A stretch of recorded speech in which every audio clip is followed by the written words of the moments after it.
All right, now are we good? We're good? All right, sorry about that again. Obviously, this meeting is being recorded. So, good evening. I'm Burton Flint. I'm the current chair of the Concord Planning Board. Can you hear me now? Thank you. All right.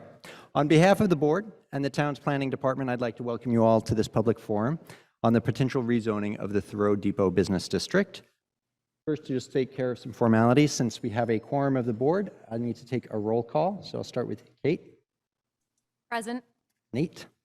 Present. Kristen. Here. And on the phone, we have Linda. Present. Thank you. And Haley. Here. Great. And we've got one more member, Andrew, but I don't see him around. So if he is, raise your hand. Okay. First, I'd like to thank you all for taking the time out of your schedules to learn more about this proposal and ask questions of the board. Who am I directing the next slide to? You can just say next slide and it goes on. Where's the slides? All right, well, let me just get going here. You guys have waited long enough. All right, I'll begin by providing background on the planning process to date, and if you want to go to slide 2, that'd be great, and how we got where we are now. I'll also talk about some of the big ideas behind the board's efforts, and after that, Chris Cushell, the principal planner of the Metropolitan Area Planning Council, will describe in more detail the elements of the rezoning proposal as it exists today. After Chris presents, we'll get to the most important part of the evening, which is to hear your questions and comments on what's presented tonight. Please keep in mind that the purpose of this forum is to provide a wide audience with as much information as possible. There will also be an upcoming public hearing where comments may be made. We always appreciate and read comment letters sent to the board. And of course, there'll be discussion and a vote at the 2022 annual town meeting. Throughout the evening, we'll be using an online poll to ask you questions to better understand your perspective and what you'd like to see in the district. So on that point, let's see if we can get this working. You could go to the next slide.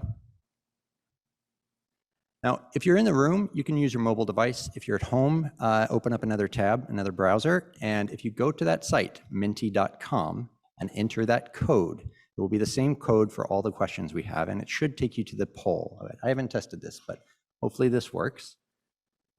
If you don't have a mobile device and you or otherwise aren't inclined to go to minty.com and participate, that's fine. This is not intended to be a scientific poll. All right, so I'll give you a minute. And is there, sorry, what? Coverage issue? Can you get onto the guest Wi-Fi network?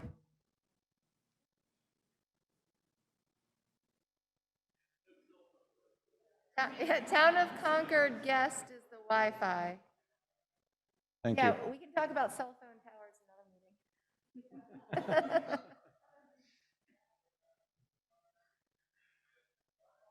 So how, Elizabeth, will we be able to tell live answers coming in, or should we just proceed through the questions?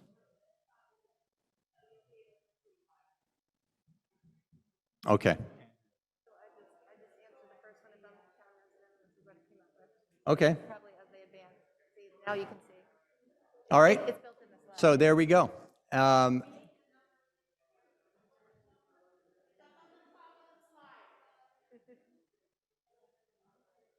That's 2523-7860. It's on the top of the slide, and it's pretty small. All right, so yeah, and Andrew, I see that you've joined. If you want to say present for a roll call. Present.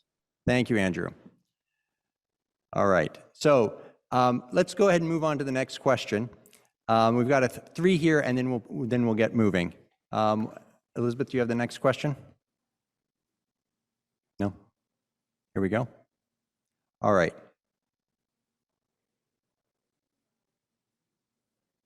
Then this next question, do you live within walking distance of the Thoreau Depot Business District?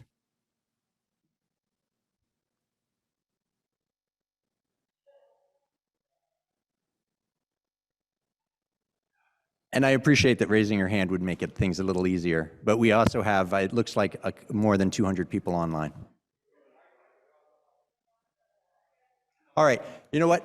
Let's move on for the time being. Like I said, this is not intended to be a scientific poll. So what I'd like to first do is acknowledge that in the last few days and weeks, there's been a big uptick in concern expressed about this by residents about this rezoning proposal. I've seen the yard signs, I've seen the Save Thoreau website, and I've seen a lot of good dialogue on social media. I've also read the 46 thoughtful emails and letters received by the board to date, and I appreciate that this neighborhood-based effort has driven greater public awareness, and I imagine that's why many of you are here tonight. I'd like to clarify a few specific points, however, because I want to make sure we're focused on the actual issues here and not distracted by speculation. This board is proposing to revise the district zoning to help shape future development. Our clear goal is to make it more likely that when property is redeveloped in the future, mixed-use development with housing will be on the table. But there is no current development proposal or, to the board's knowledge, planned proposal to redevelop any property in the district at this time. No developer has shaped the board's deliberations. There is no plan to replace Crosby's, the CVS, Rockies, or the commuter parking, none. And many of you have seen a schematic illustration showing new large buildings in the Crosby's lot, and we'll see that tonight. This is not an architectural plan of a real project. It's essentially a generic massing model intended to show the maximum density that's hypothetically possible on that lot under the zoning proposal. It's a picture meant to illustrate what it would look like if housing was built on top of the supermarket, and what it could look like to have a building instead of parking fronting the east side of Sudbury Road. Next slide. Where are we? Where's the slides? No slides anymore. Can we get slides? Okay. There you go. Okay. So this is slide, I think that's slide 3. If you could go another slide. All right. I've also seen concern expressed about the board's process, and maybe some speculation there, that we're somehow using COVID to quietly get this proposal through. I can understand that, especially if you're just hearing about this for the first time and the info you have is that a massive condo building is about to replace your grocery store. I'd be hopping mad as well. But please know that this board and town staff have worked hard to get as much public input as possible with the resources we have available to us. This is a particularly important proposal, and the amount of outreach and meetings we've had reflects that. Before anyone had heard of COVID, this process was kicked off in 2019 by holding a public forum like this one, advertising it with signs, mailings, postings on the town website, and we had great turnout, probably about 150 people to that first one. We could go to the next slide. We started with a clean sheet of paper and asked the community what you want to see in the district. If you were at that first forum, that's pictured on this slide, you may remember putting stickers on your preferred examples of architectural styles, building masses, property layouts, what uses are preferred. Next slide, please. We took those preferences and, informed by Concord's 2015 Housing Production Plan and the 2030 Long Range Plan, both of which specifically call for rezoning the Thoreau Depot to spur the creation of more affordable housing. And we've worked openly through forums and public meetings over the last 2 years to develop and refine a proposal. This slide actually doesn't show all the public meetings it's been discussed at, so there's been a large number.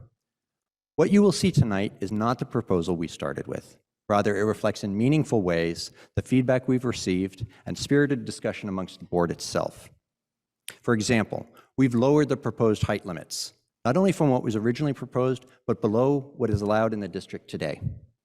As a town board, we often get comments coming from different perspectives. Some want A and not B, others want B and absolutely not A. But the role of this board is to take the town's goal as laid out in our long-range plans and propose zoning that helps meet those goals as refined through public engagement. Having served on 3 town committees, including 5 years on planning, I can say there's been no other town work I've been involved with that's had as much public input as this effort. Next slide, please. So why did town staff and this board decide to revisit the Thoreau Depot zoning in the first place? I've been told several times the depot is just fine the way it is now. I stopped in front of somebody's house yesterday who had the signs in opposition in front, and I had a really nice conversation with him, and he said exactly that. The depot is fine just the way it is now. We're not proposing this because the board has concluded our hand is forced by the MBTA Communities Act, if that's what you've heard, at least not yet, and it is not because of an agenda by the MAPC. The board takes full ownership of the ideas here. The simple answer why we're proposing this is because the primary job of the planning board is to look ahead and proactively plan for the future. Redevelopment of individual parcels in this district will come, maybe tomorrow, maybe next year, maybe in decades. Zoning rules exist in the district today, of course, and private property owners can redevelop at any time within those existing rules. We should ask ourselves, would we like the result if a property was redeveloped under the current rules? I think many might be surprised by what's allowed today and what's not required.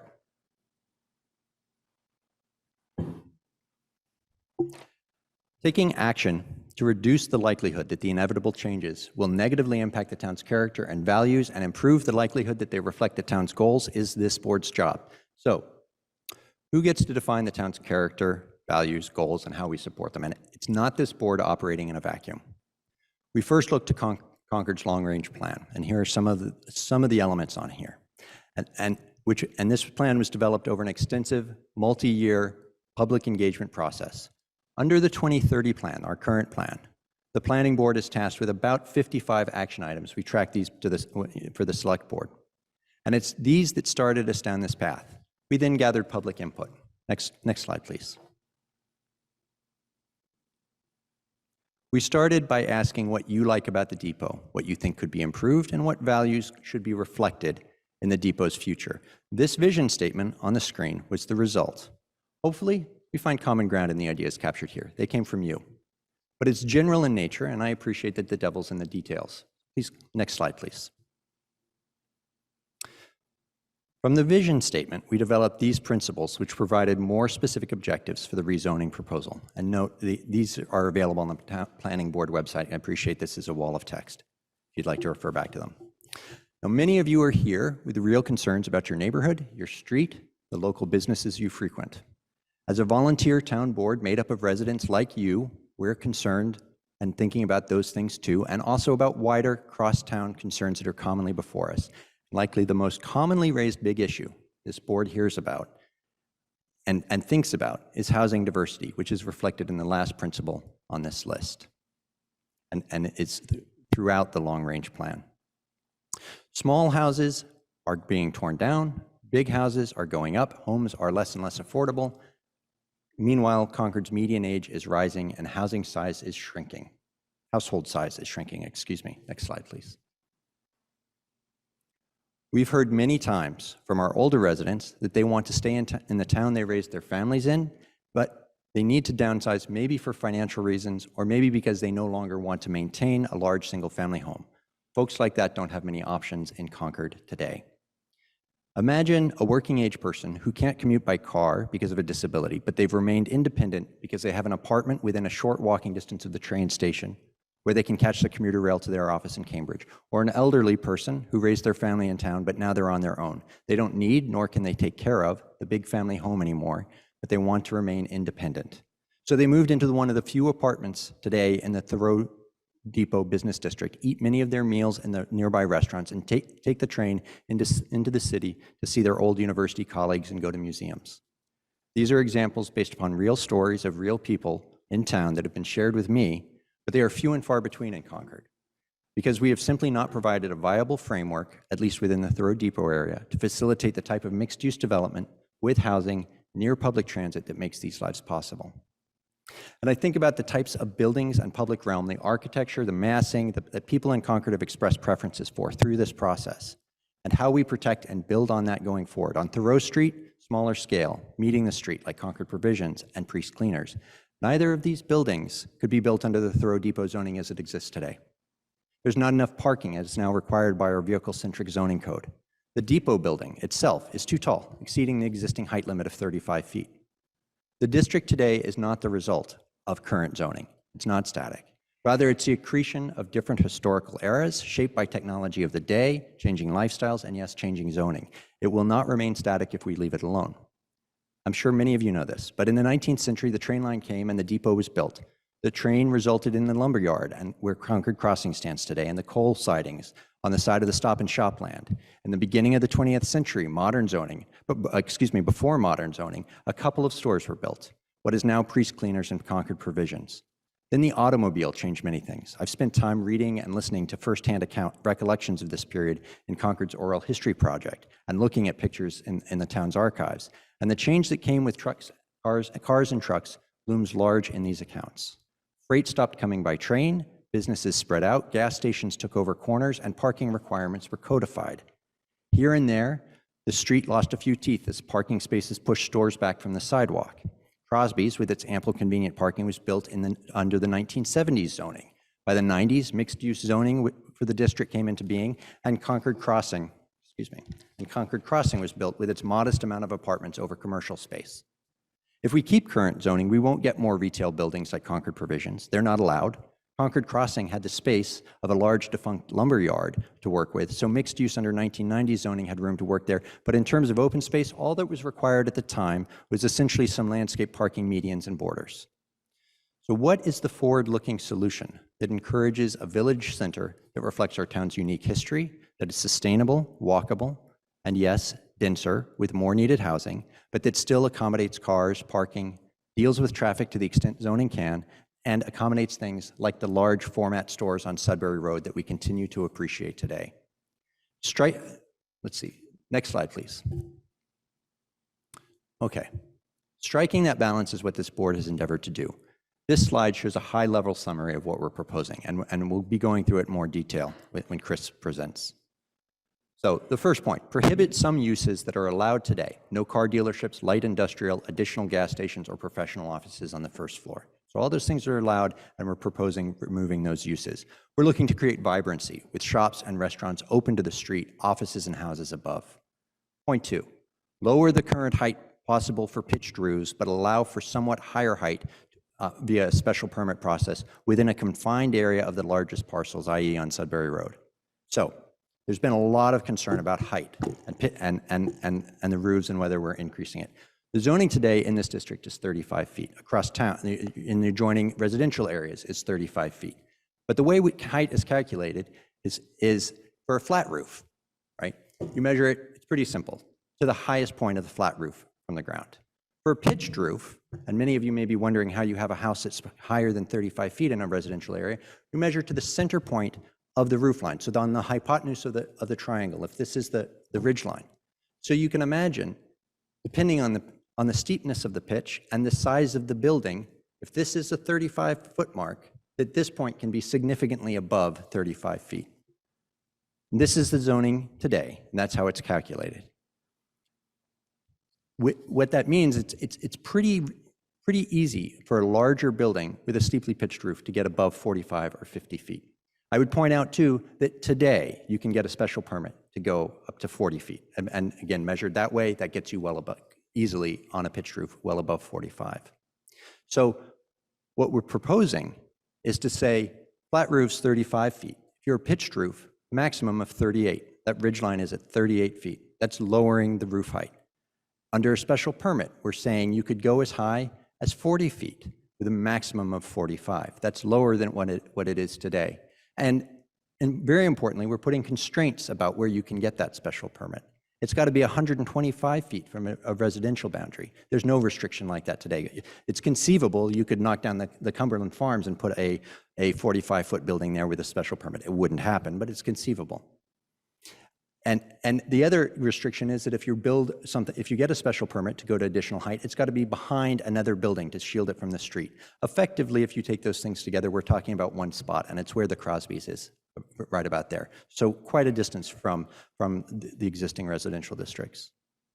Point 3, prohibit parking in front yard setbacks and require public space along front yards on Sudbury Road. The goal here is to have more buildings and usable public space line the streets. Encourage buildings to line the sidewalk to create a smaller scale along Thoreau Street, like Concord Provisions and the block with Karma and Framables, and have more of an open boulevard feel on Sudbury with public space, plazas, and the like out front. Point 4, reduce affordable housing requirements for smaller projects and specify affordability limits. Now you may be thinking, he's already talked about how we want to encourage affordable housing. This seems a contradiction. But the fact is that no affordable housing is being built under the current requirements, and that shows that something is not working. And having seen this exact issue play out in other projects around town, the problem is that the economics don't pencil out for smaller projects. We go from having 0 affordability requirements for 4 units to a 20% requirement if a 5th unit is built.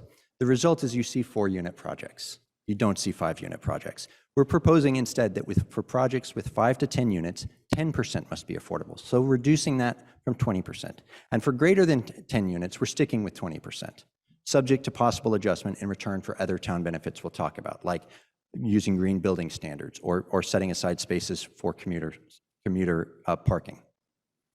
We're also defining what we mean by affordable. Right now, it just says affordable housing. And anybody who's been on a housing committee or follows these issues in town know there's different types of affordable. There's lowercase and capital A affordable. But we're defining it. And what we're talking about here is capital A affordable housing that counts towards the town's subsidized housing inventory. And that's very important for people who are involved in zoning and planning processes, because once we fall below 10% capital A affordable, we become subject to 40B projects over which we have very little control. Point 5.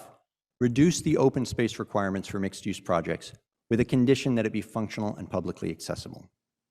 So current zoning requires open space equal to 2 times the gross floor area of the residential component of a mixed-use project. So this can today be lowered by special permit. So say you'd like a shop on the ground floor and 1 floor of apartments above it. Right off the bat, set aside some of the area for parking, then divide the remainder by 2/3, right? Because you've got to have, for every space of floor area, you've got to have 2 square feet of open space. So what ends up happening is, even with just 1 floor of apartments above a shop, you're already taking 2/3, more than 2/3 of the lot out from being developable.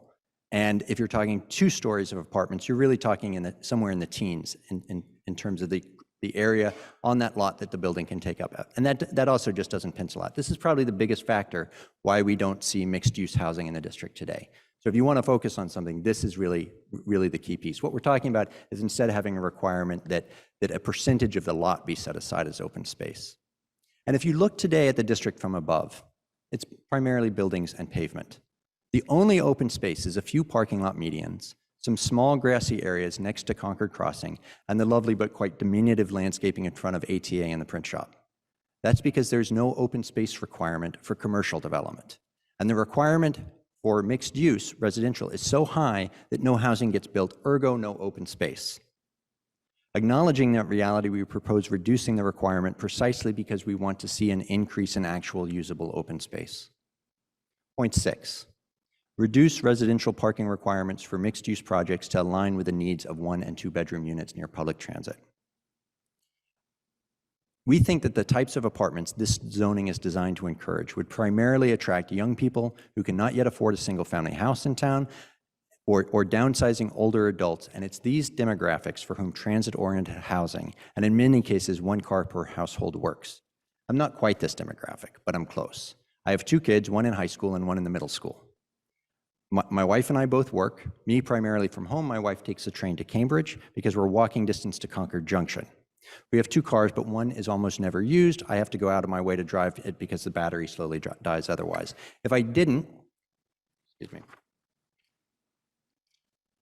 have to drive my high schooler back and forth for after school sports and music activities, as I just did, and which is pretty much a constant in my life right now, we could easily get by with 1 car. And keep in mind that on-street overnight parking is not allowed in Concord in the winter, so if you provide an apartment with only 1 parking space, it will only rent to people with 1 car. Point 7, provide design standards so new development better reflects the architectural styles and scale of Concord. There are no design standards today. There are dimensional requirements, height, rear yard setback, but nothing that requires a building fit in with a neighborhood or be of quality design. In West Concord, design guidelines were established a few years ago, and similar changes were made with respect to parking and open space. The result is new developments like Concord Outfitters, a building that evokes the original mill buildings of the area, has ground floor shops, 2 apartments above, and a modest amount of parking tucked behind the building. As I said before, our intent, to be clear, is that in the aggregate, these changes would make it more likely that in the future we would see more mixed-use development with housing, meaning more people living in the district. Yes, some buildings that are currently one story could one day be redeveloped into a 2 or 3-story building, but in a design language that reflects the neighborhood and could result in some actual affordable housing and public open space being created. Back on my third slide, it said that in addition to creating a zoning framework, the next step is to identify connectivity improvements to help facilitate the vision. How do we deal with the big problem of traffic? Much of what the planning board is responsible for stops at the sidewalk's edge. Yes, we study traffic impacts of individual projects, but in doing so, we see that most of the traffic we all struggle with is not trips originating or ending in the district. It's people passing through on their way to somewhere else. People like me, frankly, driving from West Concord down Thoreau to the high school. Or increasingly, people using GPS mapping to avoid Route 2. That traffic has little to do with land use within the district. So how do we address it? Perhaps consider adding commuter hour turn restrictions on cut-through streets, maybe make more streets one-way, or add speed control measures like speed bumps or complete street features. These things are outside the scope of zoning, but they should be part of the discussion. If the residents of Concord support this rezoning at town meeting, down the road, future planning boards that surely some of you will volunteer on will have the opportunity to do site plan reviews for the individual projects if and when they are proposed over time. Traffic studies will be performed. Sewer capacity will be assessed.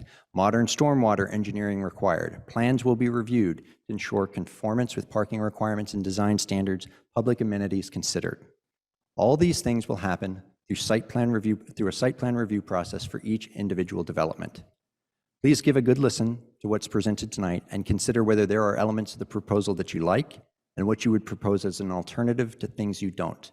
If your concern is traffic, loss of town character, or other things of general concern, we as a board would very much benefit by hearing what specific element of the proposed zoning you believe is a bridge too far as the basis for that concern. And we welcome your feedback. I can't emphasize enough how grateful we are for how many people have turned out tonight. That, I'd now like to introduce Chris Cushell from MAPC. Chris has provided his services to the town of Concord through a grant program that supports town planning initiatives throughout Eastern Massachusetts, and his help has been invaluable. So Chris, who is remote on the screen, if you want to take over the presentation from here. Thanks.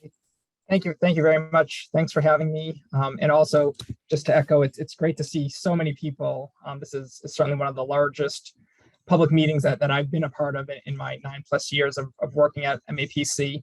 And for those who aren't familiar, the Metropolitan Area Planning Council, we're the regional planning agency for the Metro Boston area, which of course includes Concord. And in this sort of capacity for a project like this, I'm really here acting as a consultant to the town and really as a facilitator to help sort of implement what we hear. So if you go to the next slide, please. I thought that Burton just gave a really great introduction and covered a lot of ground and did also a really nice summary of the proposed changes. So I'm going to try and not belabor things, but also I know that this is a lot for a lot of people. And so I think it's worth kind of emphasizing and going to a little more detail, all of these various aspects. And first, I just want to start with this concept of what is zoning. I think this is something, again, I know Burton just said this, but I think a lot of people kind of get confused about this sometimes, what zoning is. And if you look through your zoning bylaws, it's a fairly long, complex document. And so I'm just going to generalize this in a few bullets. But it's essentially the framework that sets the rules and the expectations for any types of property redevelopment, development, property improvements. Your town, it's already divided into these various zoning districts. And each district has allowed uses, various types of standards, like how high and tall a building can be, what the setbacks are, how much parking is required, as well as other regulations. So you already have your Thoreau business district, and it allows for redevelopment today. But the rezoning that we're proposing will help facilitate, we're hoping, the type of redevelopment that has been more compatible with the visioning process that was described earlier. The other thing I just want to note, zoning, what it can't do. It can't force a landowner to redevelop their property. It's ultimately a landowner decision on whether or not to redevelop. It also can't dictate a certain use in a certain area. So we often hear that people really want restaurants in a downtown, and we can set the rules to allow for restaurants, usually as part of a menu of rules, of options of uses. We can maybe make some of the other conditions favorable to that, but we can't force a restaurant to be in a certain space. Next slide. The other thing I just want to note, and again, this was mentioned earlier, but this presentation, the design guidelines, the vision plan, it uses a number of diagrams, and these diagrams, they are just for illustrative purposes. They do not in any way represent a real or actual development proposal. And so I just want to keep emphasizing that because I think that that's something that we see that often comes up. So the first part of the zoning I'm going to just talk a little bit more detail is this concept of mixed use. And I think if you go to the next slide, as Burton mentioned, this is really, I would say, probably the most critical feature of zoning in these types of village centers or areas near train stations, areas that you want them to be walkable, that you're looking to revitalize some of these areas. This is kind of I think the most critical component. We have, if you go to the next slide, we do have here and several other places, some poll questions. I know there were some hiccups. Burton, I don't know, do we want to try to continue doing these polls or just move on to the presentation? I'm getting a thumbs up from Elizabeth, but yeah, but I think, Chris, people in the room aren't able to participate because of issues with connectivity and otherwise. So I'd say we skip over these questions and keep on keeping on. Yeah. Okay. All right. Thank you. If you are at home, I think there's nothing to stop you. If you wish to fill out this, you may, but otherwise, yeah, we'll keep going. This question, we want to know, actually asking what you kind of thought would be the most important elements to mixed use development. And the answer, to be honest, if you go to the next slide, it's actually, they're all important. So you care about having vibrant businesses. We care about having affordable housing and open space, the right amount of parking. We want development that fits into town character. It's not sort of an either or type of proposition. And so the zoning seeks to address all of those issues. Next slide. So in Concord, mixed use development, it's governed by what's called your combined business residential use. And that's allowed in the Thoreau business district today, as well as in other parts of town. There are two, in my mind, main issues with it as it is today. First, there are a number of existing provisions which could render it essentially infeasible for most sites in this neighborhood to actually utilize the zoning. The second is that in those situations where redevelopment could occur, there are no controls, and by controls, I'm talking about design standards and design guidelines to actually ensure that any development fits with what people want and actually contributes to the walkability of what should be a kind of classic New England town village. Next slide. So this table summarizes really what I think Burton did a great job of kind of listing out what some of the proposed changes were. So I don't, like I said, I don't want to belabor it too much, but I know this is pretty dense, so it's probably worth hearing it again. There are three issues that apply in general to this combined business residential use. We're proposing changes only for the Thoreau district, so this would not affect other parts of town. So I'll run through them. One is a requirement today that every single building is actually mixed use. We call that vertical mixed use. So you have the ground floor would be, let's say, commercial. Above that would probably be residences. What we found through the visioning plan process, as well as just kind of an understanding of general market conditions, is that what people tend to care about is that the ground floor along the street itself, that's where we really care about commercial activity, those active uses, whether it's restaurants or stores, along the public right of way. In those situations where you might have a deep lot, what happens further back tends not in people's minds to matter as much. And from a market perspective, that's often a tough place to locate commercial. And so we're relaxing that requirement in that situation, but we're also clarifying that along the street, you need to have the ground floor commercial. The affordability, we had many public planning board meetings that I attended where we discussed this. And as was stated earlier, at the level that it's at today, 4 units, 20% of them being required to be subsidized affordable, makes most projects that are smaller, which is what you're going to find in Thoreau Depot, because you have very small parcels for most of this area, it's going to be infeasible to develop. At MEPC, we're one of the strongest proponents in the region on what this is called the inclusionary zoning, requiring affordability. But at this rate, it's unlikely to work. So what we are proposing is to model this after what you have in another part of town, or part of your other regulations. It's your planned residential development, I forget the exact term, but this has different types of standards of affordability depending on how large the project is. So if it's between 5 and 10 units, it's 10% affordable.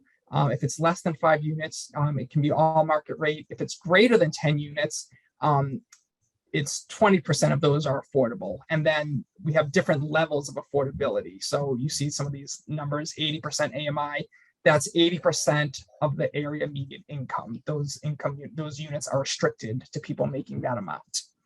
We also are including a requirement for a diverse bedroom mix. So you wouldn't get only 1 bedrooms, for example. The third and final piece as it relates to the modifications to your existing mixed use has to do with the open space.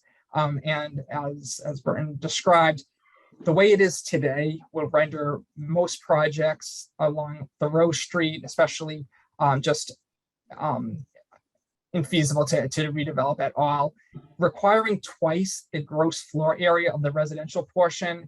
Not only is it so much or too much, I think, for most types of downtown types of situations, it's also just something that I've never seen before in another bylaw. And so the proposal, it brings it more kind of up to best practices, where it's a set percentage of the lot area, 15% of the lot area when you have a residential use. There are requirements, which I'll describe a little bit later, to actually have that, to the extent practicable, that open space is accessible to the public. This was one of the things through the vision. People really want more open space in this area. There's no town-owned land to put a park, though, so there's the opportunity through redevelopment for the private development to contribute to that open space. There's also a potential for, through a special permit, for a reduction in the required open space if there are off-site improvements in the to the public realm in the neighborhood. Next slide.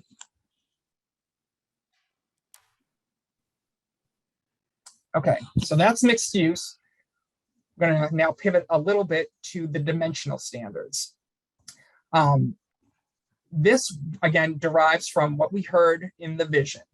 So through the vision plan, one of the things we did was what was called a visual preference exercise, where people picked out the types of buildings that they like or that exist today in the neighborhood and they want to see retained, and then write some characteristics that they liked about these buildings.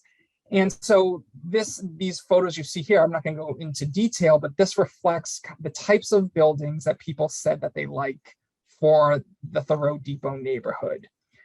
So a couple just kind of takeaways real quick that you would see is a lot of these buildings are mixed use. There's not one specific architectural style, but generally they are traditional vernacular style of buildings. We also had showed modern examples, contemporary examples, and those were generally not chosen.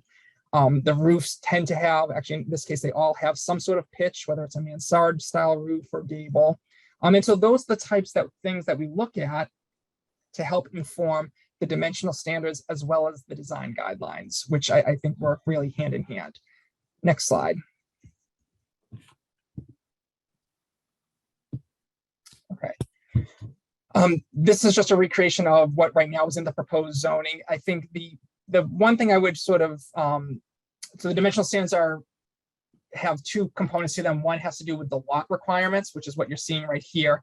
The one thing I think I'd draw your attention to is that the front yard setback. So if you look today, along Sudbury Road, the buildings are set back from the street, which I think is appropriate for a roadway like Sudbury Road, where you have a lot of higher speed vehicles. Whereas on Thoreau Street, the buildings are brought right up to the sidewalk line. And that's essentially what is being proposed. The one difference is now what we're doing is along Sudbury, we're actually requiring there to be a setback, whereas today there is no requirement for a front yard setback. So we're saying you have to be at least 12 feet. You can go up to 20 feet. Along Thoreau Street, we're saying you can come right up to the lot line, to the sidewalk as you have today. You could go as far back as 12 feet. And in the critical aspect, which is in the design guidelines, is what happens in that front yard setback. And I'll discuss that a little bit, but essentially the idea is that it should be used for active uses such as seating and things like that, as opposed to parking for cars. Next slide. Okay, the dimensional standards, again, we're not really making much of a change compared to what's there today.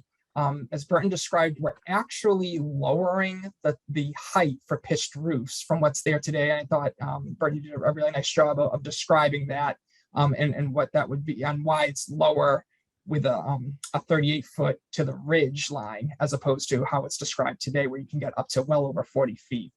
We're also adding some standards for when you have the ground floor for commercial. We tend to want to see higher ground floors. We're also putting in some requirements for how big a building, how long or wide a building can be, which again, today there are no requirements. And then we have a number of aspects that are kind of the bottom of that list that all refer to the design guidelines, which I'll be describing in a minute. Next slide. Okay, parking is another important aspect of the zoning. There's a few pieces that we have here. One is the location of the parking. In a walkable neighborhood, one of the most critical aspects that can hinder or help create sort of the atmosphere that people tend to seek out in a walkable village style area is ensuring that the parking is not the dominant feature of what you see. And so we have a requirement in terms of the location of parking that, to the extent practicable, it should be in the rear of the building or to the side of the building. The zoning also provides requirements on how much parking is required. This is done by use. So for residential, it's based upon the number of units. For commercial, it's based upon a square footage for commercial. Where we get these requirements from, we look at precedents for other zoning bylaws for similar neighborhoods in the region. And we look at real world data utilization. MEPC has, our transportation colleagues have done a lot of research in terms of how much parking is actually used in areas, especially in areas that are around close to train stations. So we have that, and then we also allow potential reductions by a special permit. Now that's the onus is on the applicant to prove that that the parking demand will be lower than what's required. And so one example would be this concept of shared parking. So let's say you have an office on the ground floor, you have a couple residences above that. Typically the office, people would be parking for that office during the day, whereas at least some people who live above would probably be driving during the day. And so some percentage of those requirements can sort of double count essentially. Another issue that has come up that we've heard a lot throughout this process is concerns about the commuter parking that's available at the Crosby's Marketplace. And so I just sort of want to try and clarify that is a separate issue from zoning. It's part of an agreement with the current landowner. Changing the zoning, including changing the zoning that is within the Crosby's Marketplace, doesn't alter that agreement. Okay, so that wouldn't change. If the property is sold, regardless of the zoning, that's when this issue of needing a new agreement would come into town. And I know that the town is aware of many residents' concerns about this and would have to work with the owner on an agreement. And also, there are opportunities in zoning where we're not able to require commuter parking as part of the development, but we can incentivize it. And this is something that we're considering. However, in order to incentivize, whether it's parking or sustainable infrastructure, which is another thing we've heard about, there needs to be some sort of trade-off. Next slide. So I'm going to address a couple of the questions that I've been kind of hearing throughout this process. One has been this question of, well, when is this redevelopment going to occur if it's adopted? And again, I've been saying this, and I just want to emphasize again, zoning is not a development proposal. So there are no development proposals planned as of now. Any redevelopment that occurs, whether it's from the proposed zoning or under the existing zoning, it would occur incrementally. It would occur over many years. Ultimately, it's up to the landowner if they choose to redevelop. Some properties might be redeveloped sooner. There are others that probably won't be redeveloped for decades, if at all. So that's one question. Next slide. So related to this is people asking, well, how much development could there actually be from this rezoning? This is based on a number of factors. Some of it is dictated by the zoning, like the number of stories, how much parking is required, how much open space is required, the setbacks that reduce your buildable space. Other things are based upon the landowner. They decide, what the exact land use mix, because different uses have different requirements for parking. So that would affect, again affect the total build out. Whether they're able to build a garage versus just having a parking lot, that also changes things. And then there are things that are out of the landowner's control. It's the actual shape of the parcel. We're not dealing with perfectly square parcels in most situations. And those sort of oddly shaped parcels actually can affect and generally tend to reduce the amount of buildable area. So next slide. So that being said, we can do sort of a back of the envelope way to at least kind of get a general understanding of at least sort of the range of what could be realistic here. So what I did was taking essentially a formula that exists to kind of try and understand a little bit. I took a collection of parcels along Thoreau Street, along that northeast side of it, kind of considered it all together. So again, it would be less in reality because some of those parcels are probably wouldn't be able to be redeveloped in the same way.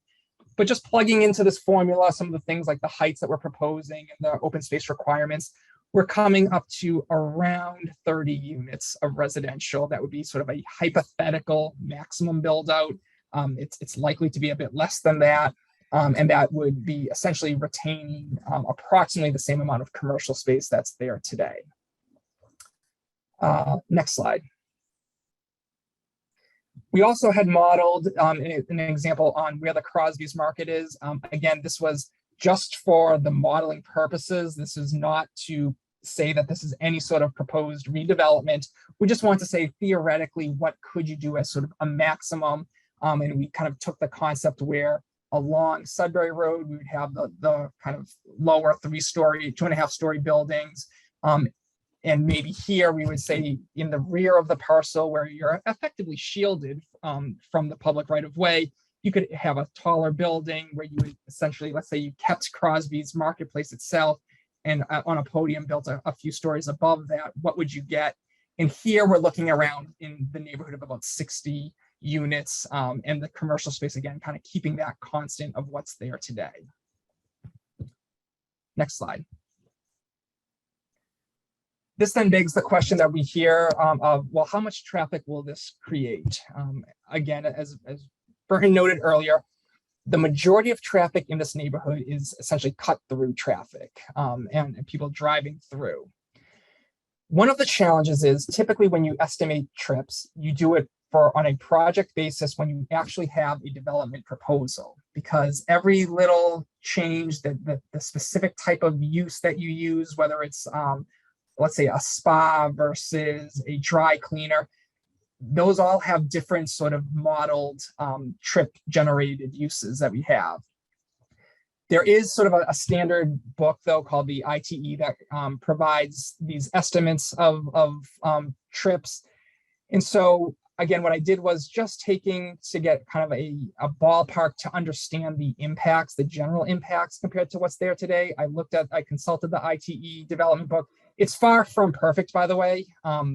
It uses observations, a very small sample size generally, and often in areas that are very autocentric. And so they tend not to be as accurate in areas that are walkable or have transit. But that being said, just because I know people are interested, so if you take a use that like is the Crosby's Marketplace, based upon that size and those uses, the trips according to the ITE are about 1,500 trips per day. It seems kind of high to me, but shopping plazas of this nature are actually the greatest trip generator, far more than residences are. So if you added those 60 residential units that I had modeled, that would add about 200 trips total during the day, spread out. So that's on top of the 1,500. It's essentially incremental in a lot of ways. So you're not adding a ton of new trips based upon this zoning. Next slide. So we have a couple more poll questions. And so I know we're going to sort of move on, but I think there might be the opportunity for people to weigh in on this during the question, the comment period, because one of the things people have again said is that they are interested in sustainability. We can't generally require people to put in these types of low impact development measures. We can incentivize it, but it's kind of tough, to be honest, because it comes at a trade-off. So we could reduce the amount of affordable housing that is required.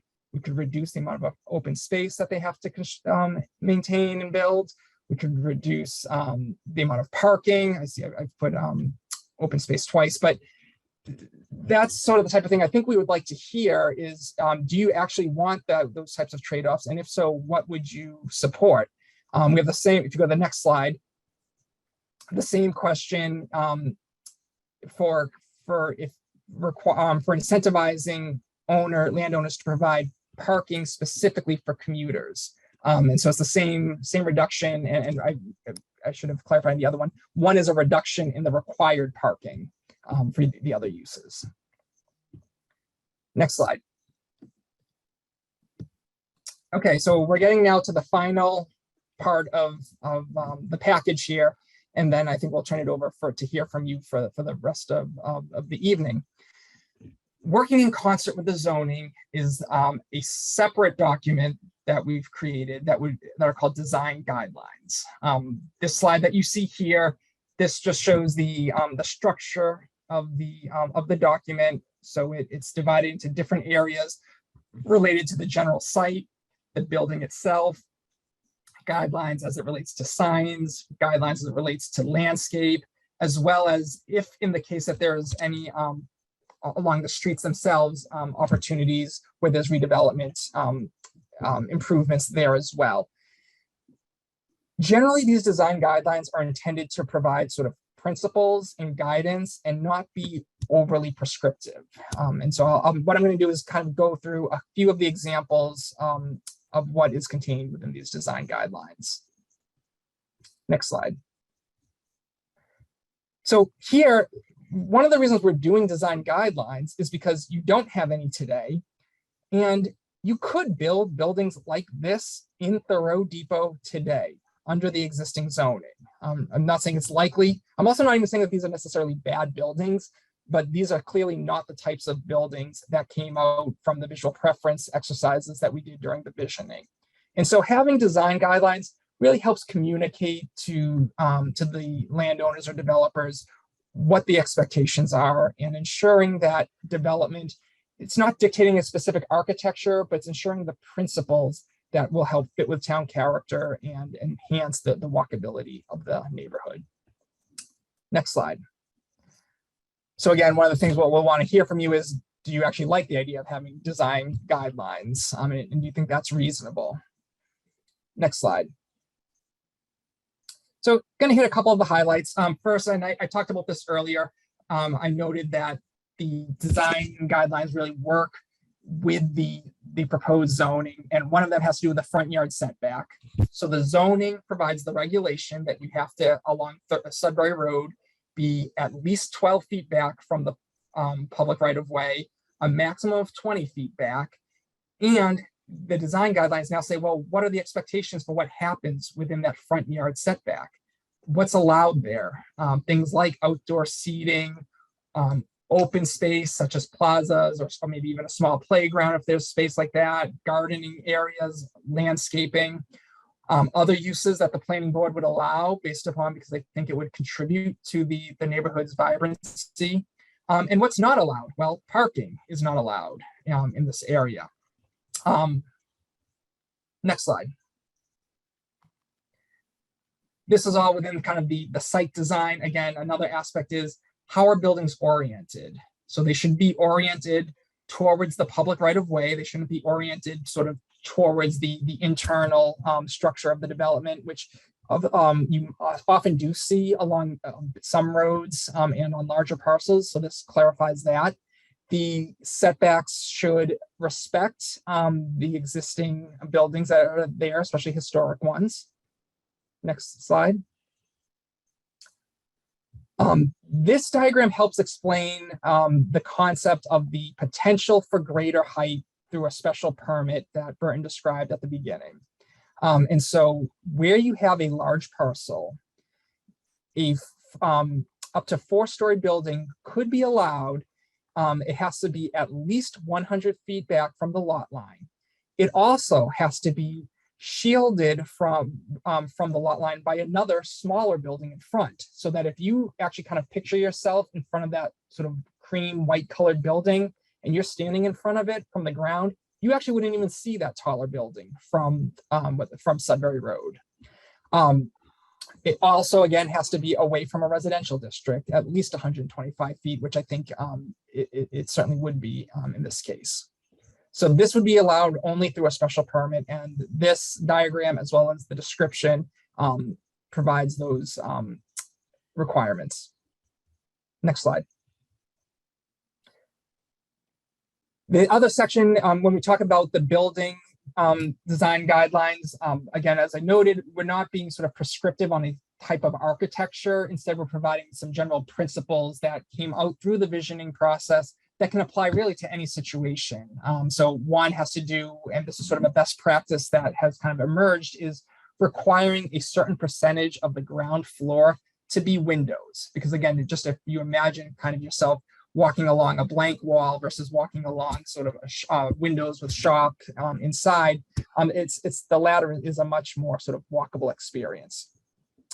There are also requirements for what's called vertical articulation measures. And so these are requirements that essentially help ensure that a building just not only isn't a blank wall, but also just isn't boring. Or for larger buildings, it essentially visually almost breaks down and feels like a set of smaller buildings. And so we have requirements for that. Next slide. There's also this concept of horizontal modulation. And so buildings, traditional buildings, generally are designed so that they have essentially a base, a central portion, and then a top portion. And each of those are sort of come through as distinct while still being sort of part of a harmonious whole. And then the final piece in terms of the building design guidelines that I want to mention is we have requirements for the types of roofs that are allowed. Again, most people wanted pitched roofs. There could be situations where people want to do a flat roof. And in that situation, it would be required through a special permit. And the onus is on the applicant to essentially prove why that design will contribute to the neighborhood's character in a positive way. The other aspects I'm not going to go through of the design guidelines. You can, I'm sure these will be posted in draft form for people to take a look through in detail and to provide comments. The landscape, the signs, I think they're generally a bit more high level and just sort of best practices that are applicable to many situations and many neighborhoods. Next slide. Okay, so I think we're going to hand it off now back to the Q&A portion. For those of you who are on Zoom, depending on sort of what, I guess, how New Year's Zoom is, you might have to go kind of searching for your raise hand function, but it could be buried under reactions. But for many of you, if you have the newer version, it'll just be at the bottom of your screen. So you can click the raise hand function and I'm not sure, Burton, if you'll be calling on people or. Yeah, thanks, Chris. Yeah, I'll call on folks. Okay, so All right, thank you, thank you. and I'll be happy to answer any questions I can as well. Thank you very much for that, Chris. And you know, we just went through a lot of stuff, and zoning is complicated. Changing, ripping out sections and modifying sections, and just the way it works in terms of making updates. If you look at the actual proposed zoning, you know, a copy of which is right here. It's complicated to see how it applies, but we've put a special section of the planning board website with a lot of these materials. There's an FAQ document, which I would encourage you to take a look at if you haven't already. You can always try to go through the actual zoning as it stands. There's also, our presentations are there as well. What I'd like to do, we have, and this is probably almost twice as many people as we've had at our prior two public forums. I think we've got about 70 people in the room and about almost 300 people online. Obviously, a lot of you would like to have comments and questions of the board, and we'd like to have as many of you speak as possible. So we're going to try to sort of follow the town meeting format, which we've got a couple of microphones, and people can line up those microphones if they're in the room. They can raise their hand if they're online. And what I'll do is I'll go around and alternate. I think we've got so many more people online that we'll maybe take 2 people online and one in the room. I would ask that, like a town meeting, direct your questions or comments to the board. I'd ask that you please keep your questions or comments to a minute. If you've got more to say, I read every single letter this board gets. We've received 46 of them, I believe, on this so far, which is nowhere near a record, and we read them all. So and this is not, a little unlike town meeting, right? We're not voting after this, right? This is a proposal that is a work in progress. There is additional meetings. There's a public hearing that will be had. So writing us a letter is a really effective way of communicating if you think the one minute timeline limit isn't enough for you. I just ask you to be respectful of all the other people that have good things to say as well. So with that, let's begin. If anybody has any comments, please step up to the microphone. And if not, I do see 3 hands raised in the online Zoom. Okay, I'll start with Lena Batos. You could come on up to the microphone. I'll call on you next, sir. Lena Batos, I see your hand is raised, so if you could unmute yourself, or if the host needs to do anything to unmute them, if they could do that, and we'll take your comment, please. If you could state your name and address, and so that we've got a record of it, and then your comment. Thanks.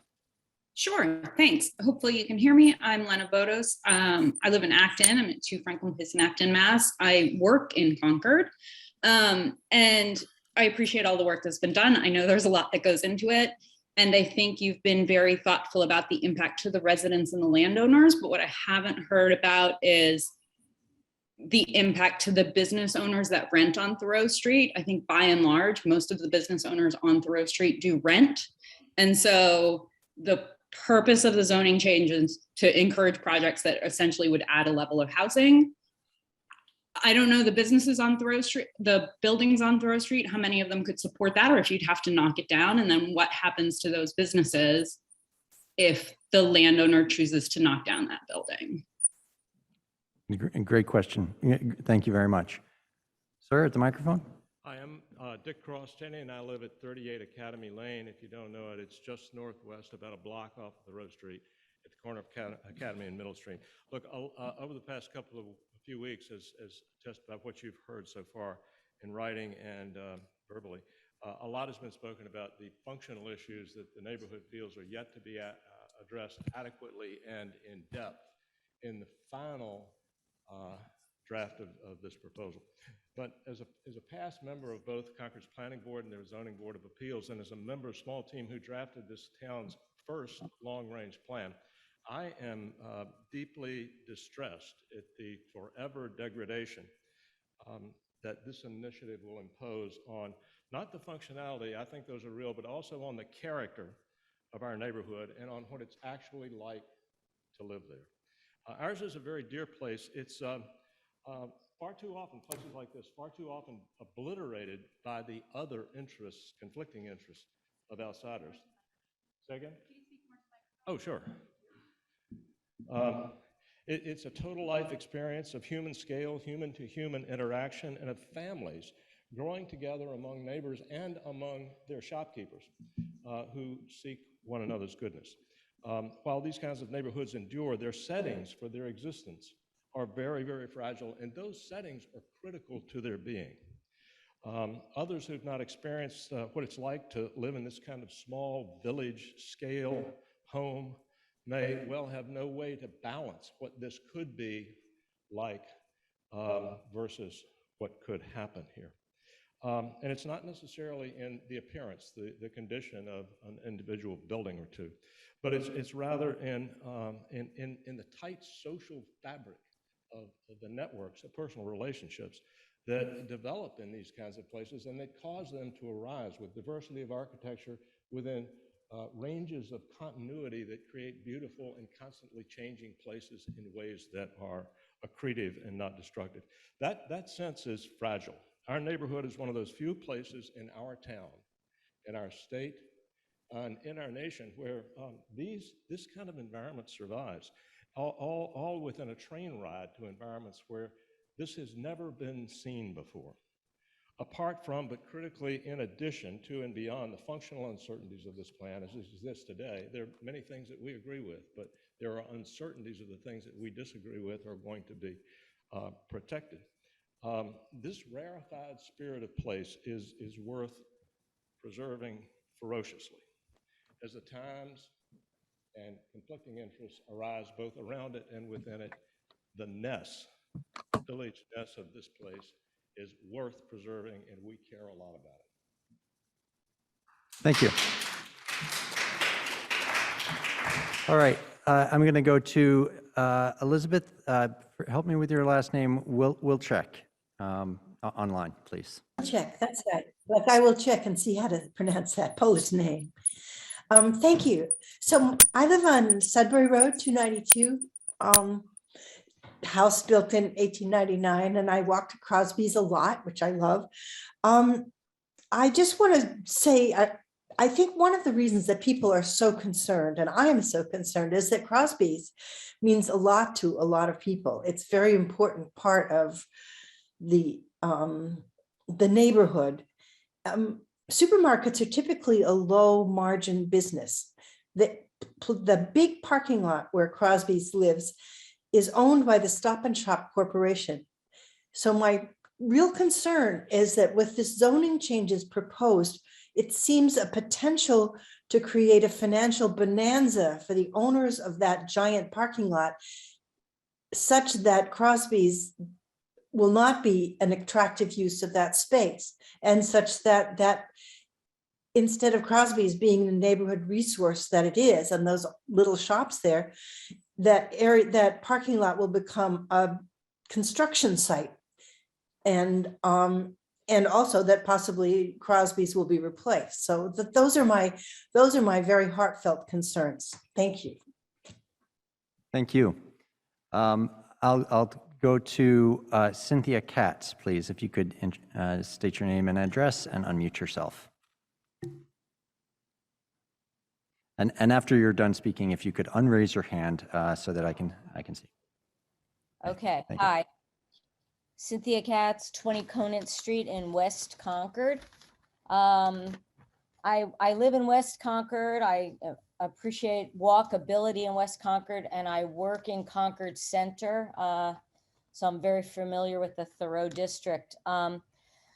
I really appreciate all the work that's gone into this, but I'm going to go back to the last bylaws that we created, and I'm going to hope that we can learn from the mistakes that were made in those bylaws, specifically the FAR bylaw and the 50% increase on non-conforming lots, where we were trying to quell mansionization, but we didn't anticipate and plan for the loopholes that we're seeing, which are happening. And so these bylaws essentially have failed to reach their intent.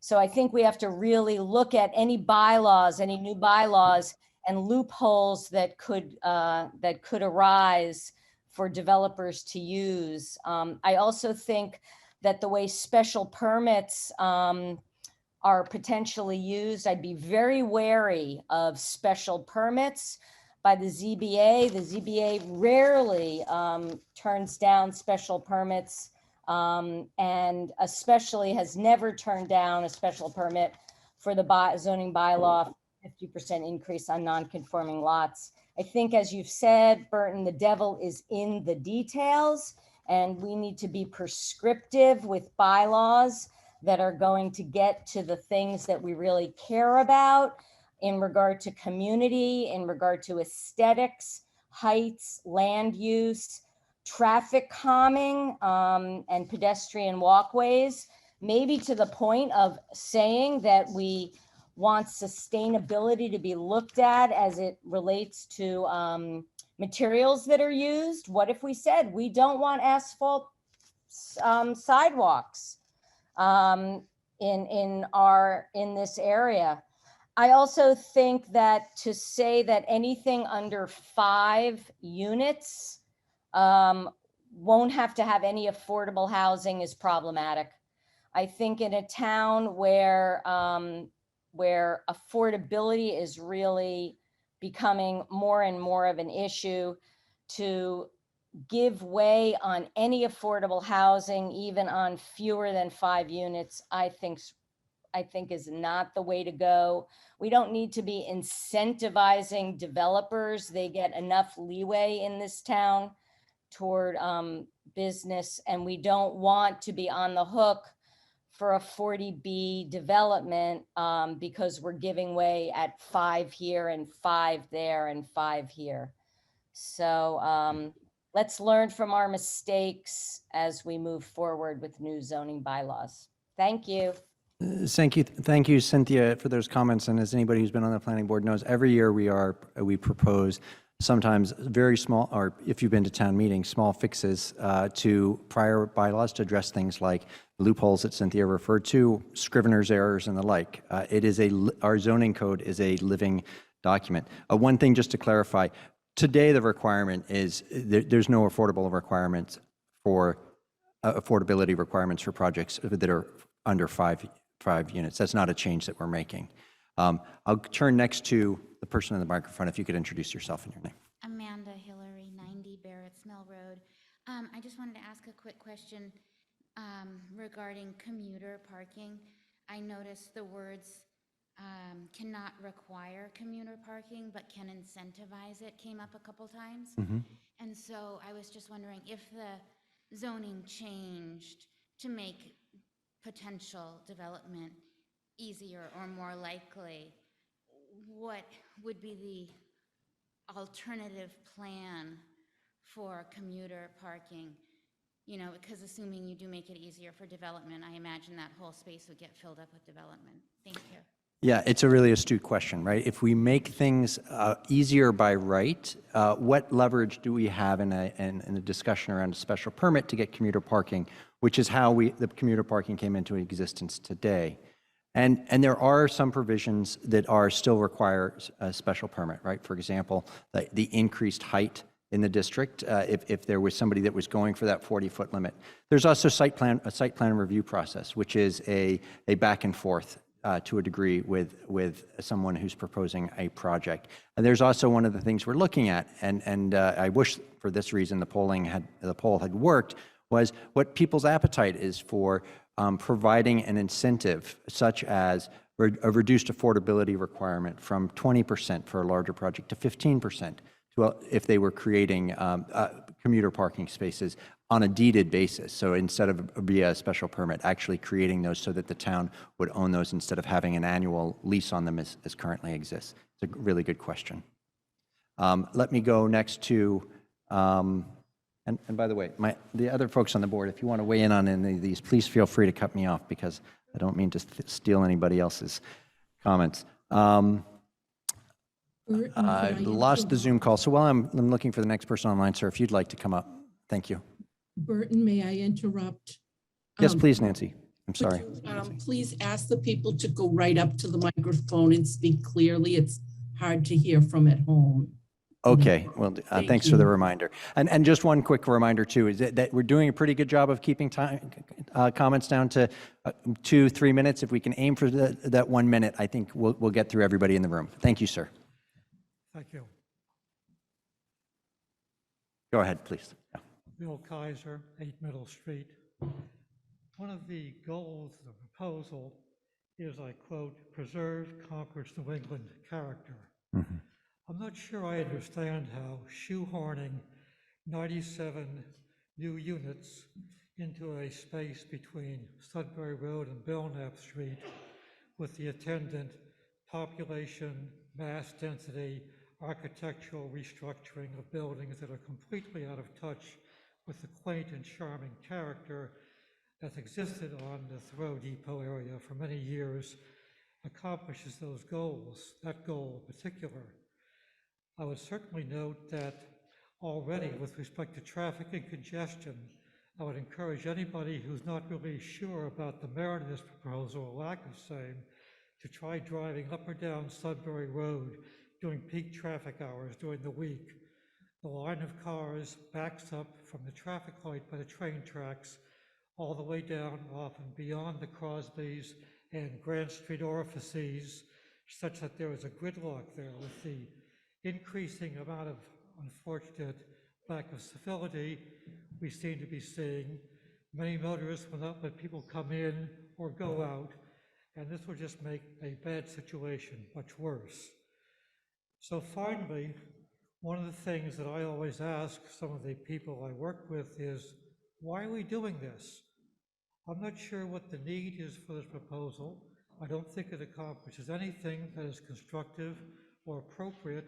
I think it would destroy forever the charm, character, and yes, quaintness of the Thoreau Street neighborhood, and I really think it's a bad idea. Thank you, sir. Let me go to Dan Drazen, who's waiting on the Zoom call. Hi, everybody. Drazen. Yep. Can everyone hear me? Yes, we can. Thank you. Great. My name is Dan Drazen. I'm a resident of 197 Belknap Street. And in the interest of full disclosure, I work for a multifamily residential developer based in Boston called Trinity Financial, and we do mixed income housing and mixed use development. We have no financial connection to this project. I'm simply a resident who's interested in what's going on right around the corner from me. I want to thank the town and MAPC for all of your work and all of your thoughts and insights. I find these forums important, but also somewhat absurd, because the only people who are talking are the people who might be impacted. And I want us to put aside, excuse me, talk about setbacks and dimensional guidelines and think about the people who aren't here tonight, the people who want to live in this town, excuse me, but can't afford to. Folks, we have a housing crisis in the Commonwealth. In the past 2 years, housing prices in the Commonwealth have increased 28%.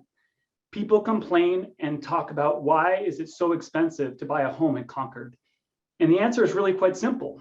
We've artificially constrained the supply of housing by shooting down and, and opposing projects just like this, which will give us an opportunity to create more housing typologies so that the people who are in their homes and are aging in place but want to stay in town, they have another option, because they want to be within walking distance of shops and restaurants, but they don't want the burden of maintaining a single family home. So this framework will allow for additional housing, and it will take some pressure, however incrementally, off the housing market, because it will allow people who are staying in place to move to one of these apartments or condominiums and sell their home and free it up for more for future families and future individuals who want to live in town. I have 2 more points, and they are, people talk a lot about green development in this town, and we are a progressive town. We pride ourselves on being green. This is the greenest type of development, the most efficient type of development we could envision. We could do the same number of single family homes, and the amount of resources and And the carbon footprint of that same development would be much, much larger if you were to spread these units out over single family homes. Finally, I'm hearing people talk about the architectural significance of the Thoreau Depot, and I completely agree. We need to make sure that we're careful about how we treat the architectural significance of that corridor. However, when we think about Crosby's and that as a gateway to our community, I feel very strongly that we need that a supermarket is important for our neighborhood and for our town, but I am not proud of that complex. I think it is not a reflection of good urban design. It is not walkable. When you walk to Crosby's, if you're on foot, you have to walk across a gigantic sea of parking. And I do it with my daughters, and it's scary because there isn't a clear pathway, and it's an auto-centric space. So the only additional thing I would say is that there is an opportunity to address cut-through traffic on Grant Street. As a pedestrian walking down Grant Street and across Grant Street to get to the train tracks, cars do not stop, they go too fast. I'm in full support of some sort of traffic calming measure along Grant Street. Thank you very much. Thank you, Mr. Drazen. Okay. Next, if I could go to that microphone, I'm sorry for skipping over you before. Hi, my name is Allison LaRue, and I live on 216 Sudbury Road, which for those of you who probably don't know Sudbury Road intimately, I live across the street from Crosby's, the Gateway. I am here tonight because I am very upset. I have lived in my neighborhood for 20 years. And I remember when the first poster at the depot went up, hey, let's get together and talk about what we want for the vision of the Thoreau Depot. Come and meet your neighbors and I was at the meeting where we put the sticky notes on the things, and it was fun. And we talked about planters on Thoreau Street, and we talked about traffic calming measures, and we talked about all of those things. We were also given of choices in terms of the architectural styles that are being described. Which one of these do you like? And saying none of them was not a choice. Having said that, if you had told any single person in that room that what we were doing was providing the stepping stones for MAPC to come in and put an apartment block in Crosby's, I don't think a single person in there, certainly not myself, would have contributed to this facade. And what has happened, in my opinion, is a complete bait and switch. You got a group of people who live in the neighborhood together. You said, oh, it's so great here, you love it so much.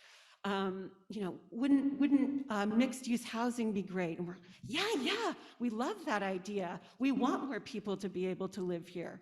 We do want more people to be able to live here. And I want mixed-use housing built at Crosby's.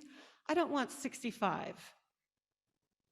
And I don't want there to be no commuter parking so that people who live in places in Concord and rely on the commuter parking there now have to drive into Boston.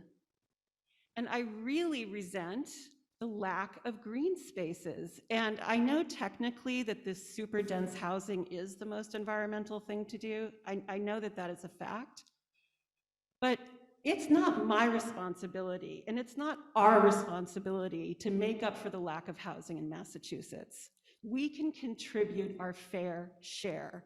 And that's what I'm willing to do, and that's all I'm willing to do. Thank you.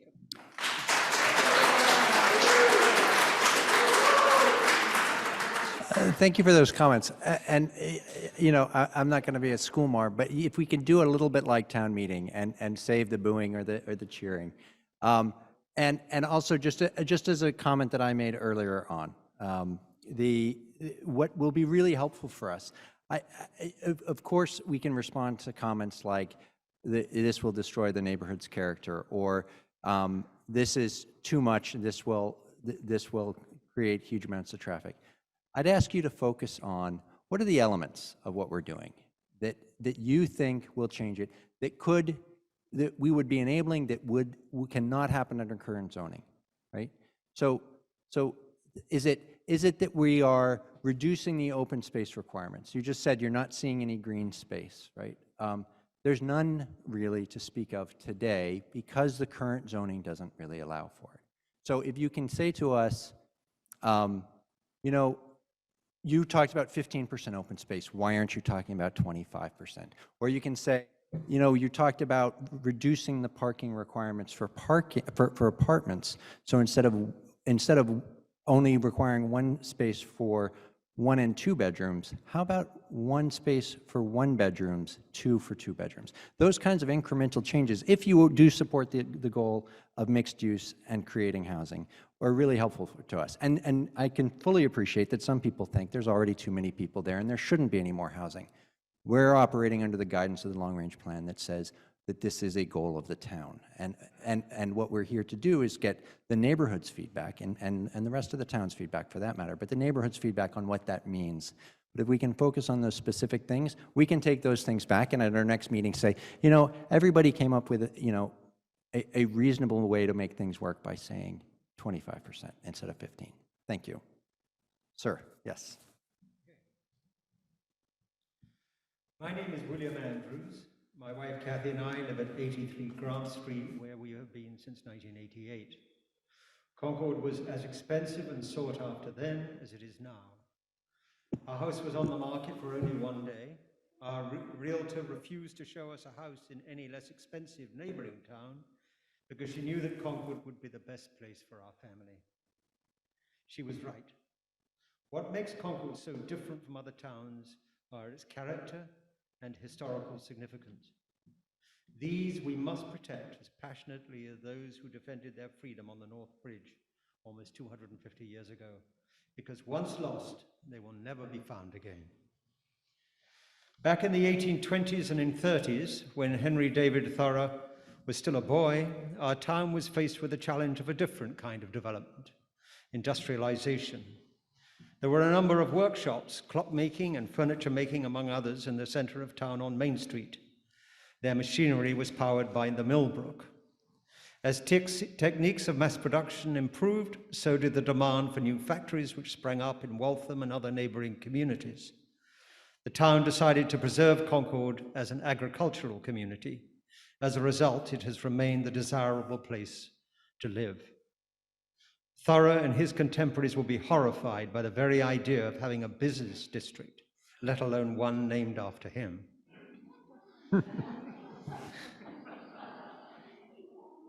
On the 1852 map of Concord, the area from the center of town to behind the depot is called Concord Village. In 1844, the Thoreau family purchased land and built their first house they owned in the area behind the railroad tracks on what now is Belknap Street. Henry had become curator of the Concord Lyceum at 156 Belknap after graduating from Harvard in 1837, and his pencil factory was in the building nearby.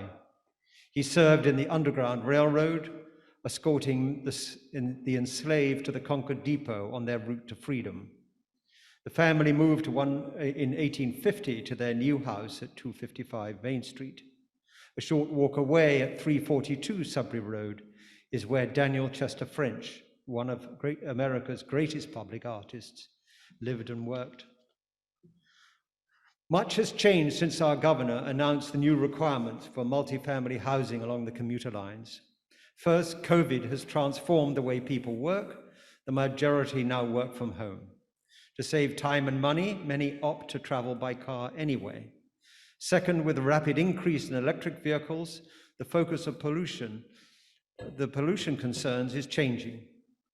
Right now, diesel trains are a significant cause of pollution. I ask two things. One, uphold the zoning laws that protect this neighborhood from any development that will change its character forever. Keep this area of Concord the village it has always been. It works well as it is. Second, recognize that adding apartments will only make the already dire traffic problem worse. If you doubt this, just drive here during the morning or evening rush hours when the trains come through. I have heard the phrase growth is inevitable, but it is not. We are now the guardians of its future.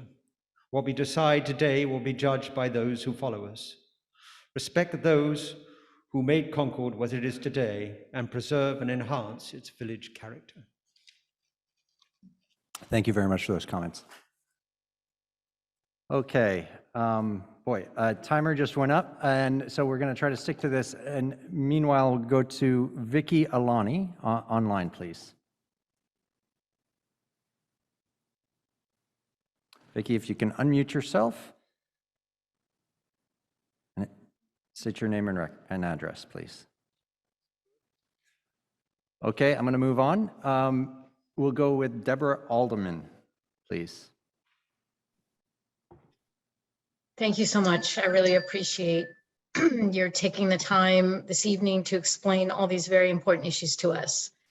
By way of background, I am a Concord resident.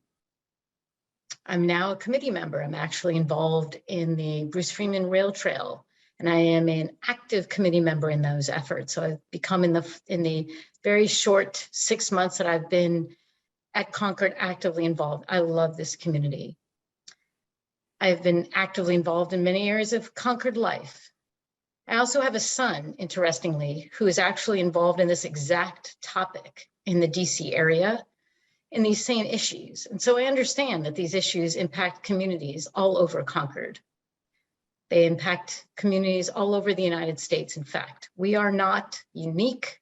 However, as a re-transplanted New England resident, I believe that this forum is an example that we can set for the rest of the United States because of this way that we communicate openly and honestly.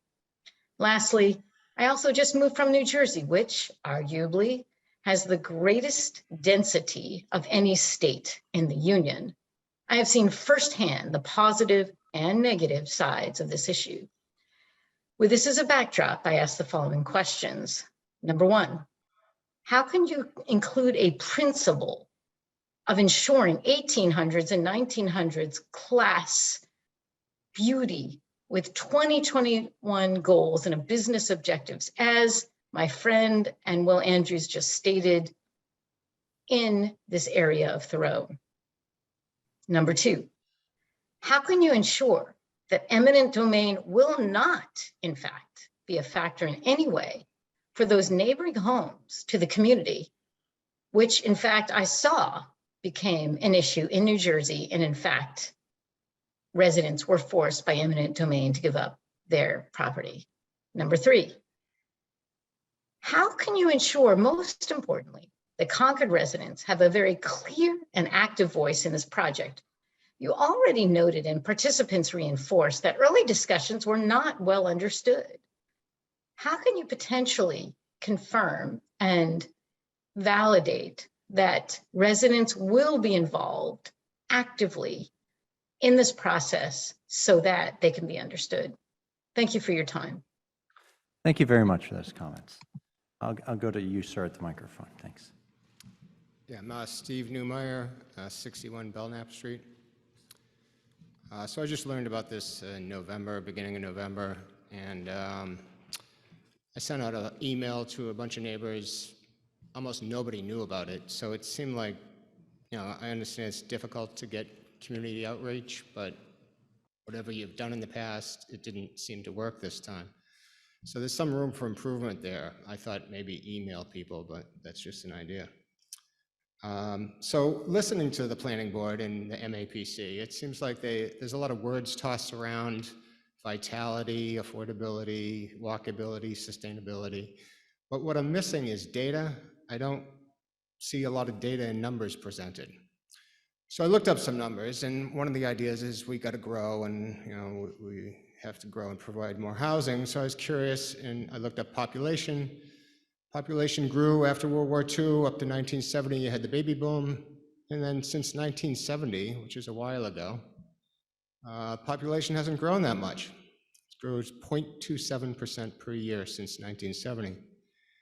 UMass Donahue Institute does a forecast for population growth. They forecast the population to grow by 62 people by 2030. By 2040, the population will decline to 17,871. So I just wonder about the idea of, growth when you see those numbers. The other thing I see with MAPC, and I want to thank them, I've learned a lot about smart growth that I didn't know about. I've researched and read a lot of academic papers.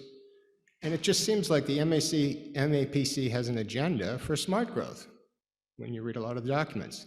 In the history of smart growth, it's an urban idea. And it does provide some benefits for walkability in cities. I lived in Boston. I didn't have a car. I walked everywhere. But when you try to apply smart growth to suburban places, it just seems like it's hard to make sense to me. So that's a fundamental underlying problem. One thing I just looked up this morning, the UN has a forecast for where people live in the next 50 years. Over the last 50 years, people have moved more towards the cities. So if you look at the US population, urban areas will make up 89% of the population in 2050. So if we do smart growth in the cities, people will move there. So it seems like we have a choice of what we want to have in Concord as a suburban town and all the history that we've heard about. But applying a smart growth idea to the suburbs just doesn't make sense to me. And Governor Baker signed a law in January that gives incentives to build around train stations. And the MAPC has an agenda for that. Now, when I looked up what the incentives were, they didn't seem that significant to me compared to the budget. I came up with a number of 0.3% of the budget if we comply. So it seems like we should separate these two things and put the MAPC aside and let Concord do what we want. Thank you. Thank you very much for pointing those things. Burton, while you find the next person, if I could just say something, I appreciate that. You can have a seat, thanks. I really appreciate you bringing up smart growth. It's something that we have been trying to educate folks about along with the town information officer. And as you pointed out, smart growth does not mean more people, which is fantastic. It does mean more diverse housing so that we can accommodate different kinds of residents and families. So thank you for pointing that out. And the other thing is about, I really do appreciate MAPC's help with Concord and the planning board kind of furthering our agenda. It was something that we purposely brought MAPC into with our goals from the long range plan. And then every step along the way, Chris and his team worked with the planning board to make sure, he was kind of still providing what it was that we needed them to do. So I just wanted to, thank them and just make sure everybody knows this has been, as Burton said, a goal of the town and the planning board. So sorry, Burton, are you ready for the next person? Yeah, thank you very much for that. I'll go to Candace Root online.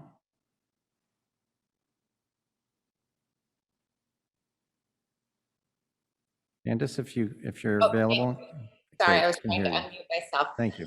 So I'm Candace Root of 139 Belknap Street in Concord. And I just want to say thank you. I think you communicated this meeting very well. So thank you. I have just two quick comments based on the proposed changes you've put forward. One is there any way to restrict the commercial use space and put something in the bylaws there to make it for small businesses and restrict the number of chain stores in commercial use? So I think that would be something to keep the character of Concord, is to just somehow put wording in there that it's for small businesses, support small businesses, and limit chains that can use the commercial space. My second comment would be that I think in the setbacks, it would be wise to include bike lanes in there if there is 20 feet of setbacks, to include bike lanes to go back and forth. So to get kids off the street where there is a lot of congestion, provide for bike lanes so people can travel safely through that area. Thank you. Thank you, Candace, for those comments. With respect to the first question, actually, as part of the discussion around this, that very thing came up. What about formula businesses, as we refer to them in the zoning code? We have a formula business bylaw in West Concord originally, and a formula business one that was passed last year with respect to the Main Street area.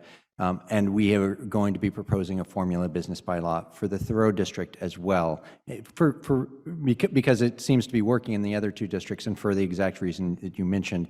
And there was an earlier question about what does this do to businesses that rent? And of course, whenever you have redevelopment of a building, it oftentimes is taking a building that maybe is Class B space and improving it up to Class A space. So maybe the same kind of tenant can't be in there. And that's a real concern, which is one reason why we are going to be at a town meeting separately from this proposal, by the way, so you can vote on this. If you hate this one, but you like that idea, you can vote for one and not the other.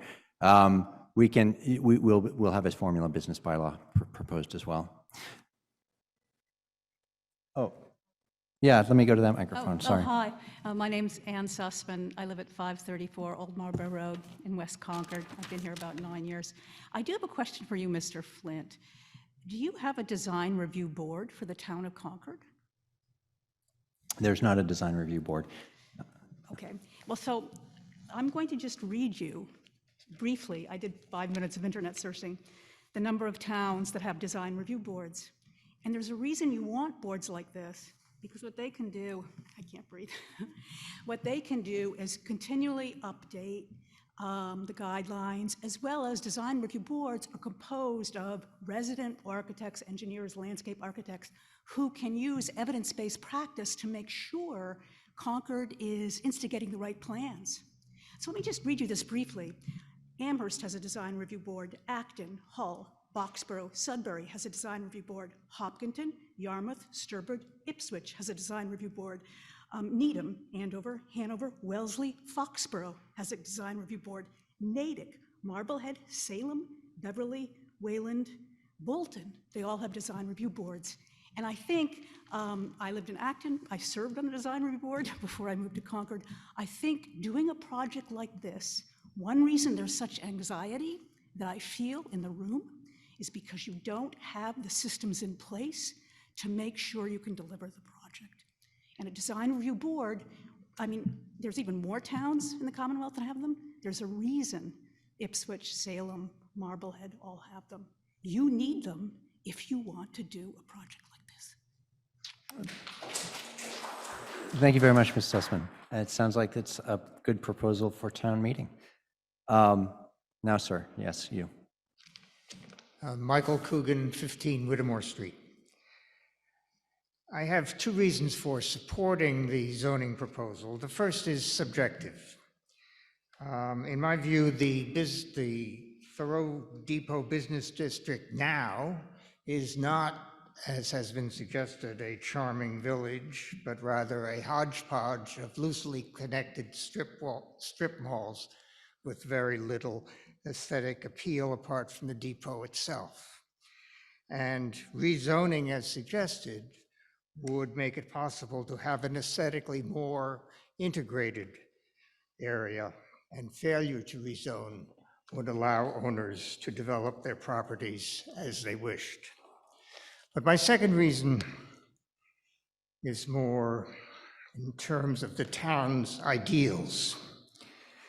As described in the plan, rezoning would move the town at least a little bit toward the goals of making the town more diverse, more equitable, and more inclusive. This applies especially to affordable housing. Wouldn't it be wonderful if the teachers in our schools, the staff who keep our water flowing and our lights on, and other town employees could afford to live in this town? Wouldn't it be extraordinary if the landscapers, the grocery store clerks in beloved Crosby's, and the trash collectors could do the same? And wouldn't it be consistent with the town's history to house some refugee families? So for these reasons, I support the zoning revision. And although some of my neighbors in the Whittemore Street and Southfield and Riverdale neighborhoods do not, I know that many of my neighbors also do. Thank you. Thank you for those thoughts, Mr. Coogan. Let me just, we're doing pretty well here, so let me just take a couple comments from online. Mr. Moritz, I see your hand raised. Yes, hi, thank you. So thanks, you guys did put together a nice package here. I guess a couple of things. Why is this being proposed now? What is the real goal? Is it money for the town? Is it cooperation with the MAPC or the MBTA?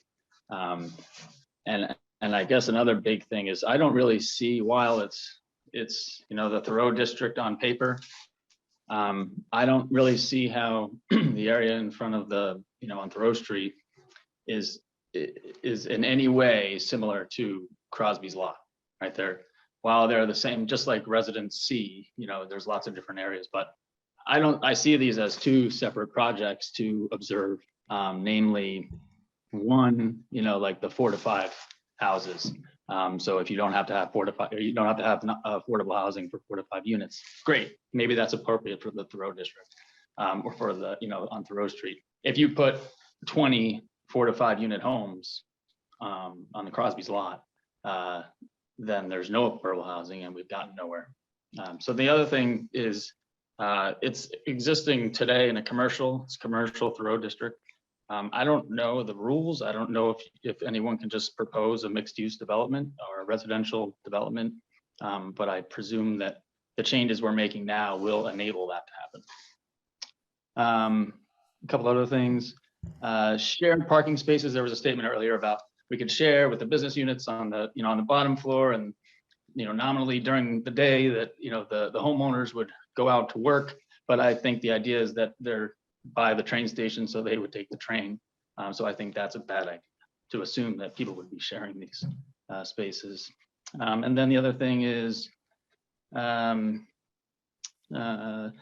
positive comments until all. So the thing I think from a resident, I've been in town 15 years, moved from New Jersey.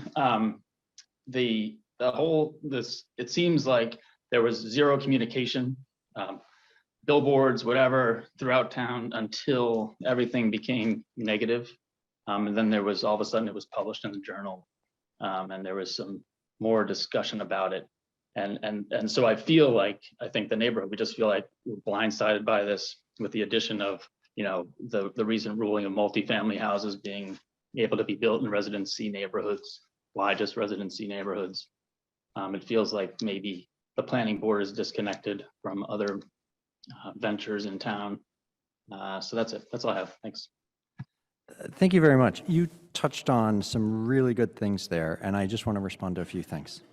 So first, why is this being proposed now? And I think a lot of people think that does this have to do with the MBTA? I can tell you, first of all, there's absolutely no point in planning anything with the MBTA because they don't engage in any way, shape, or form, and haven't with the town. And this is not driven by the Communities Act, and this is not driven by MAPC.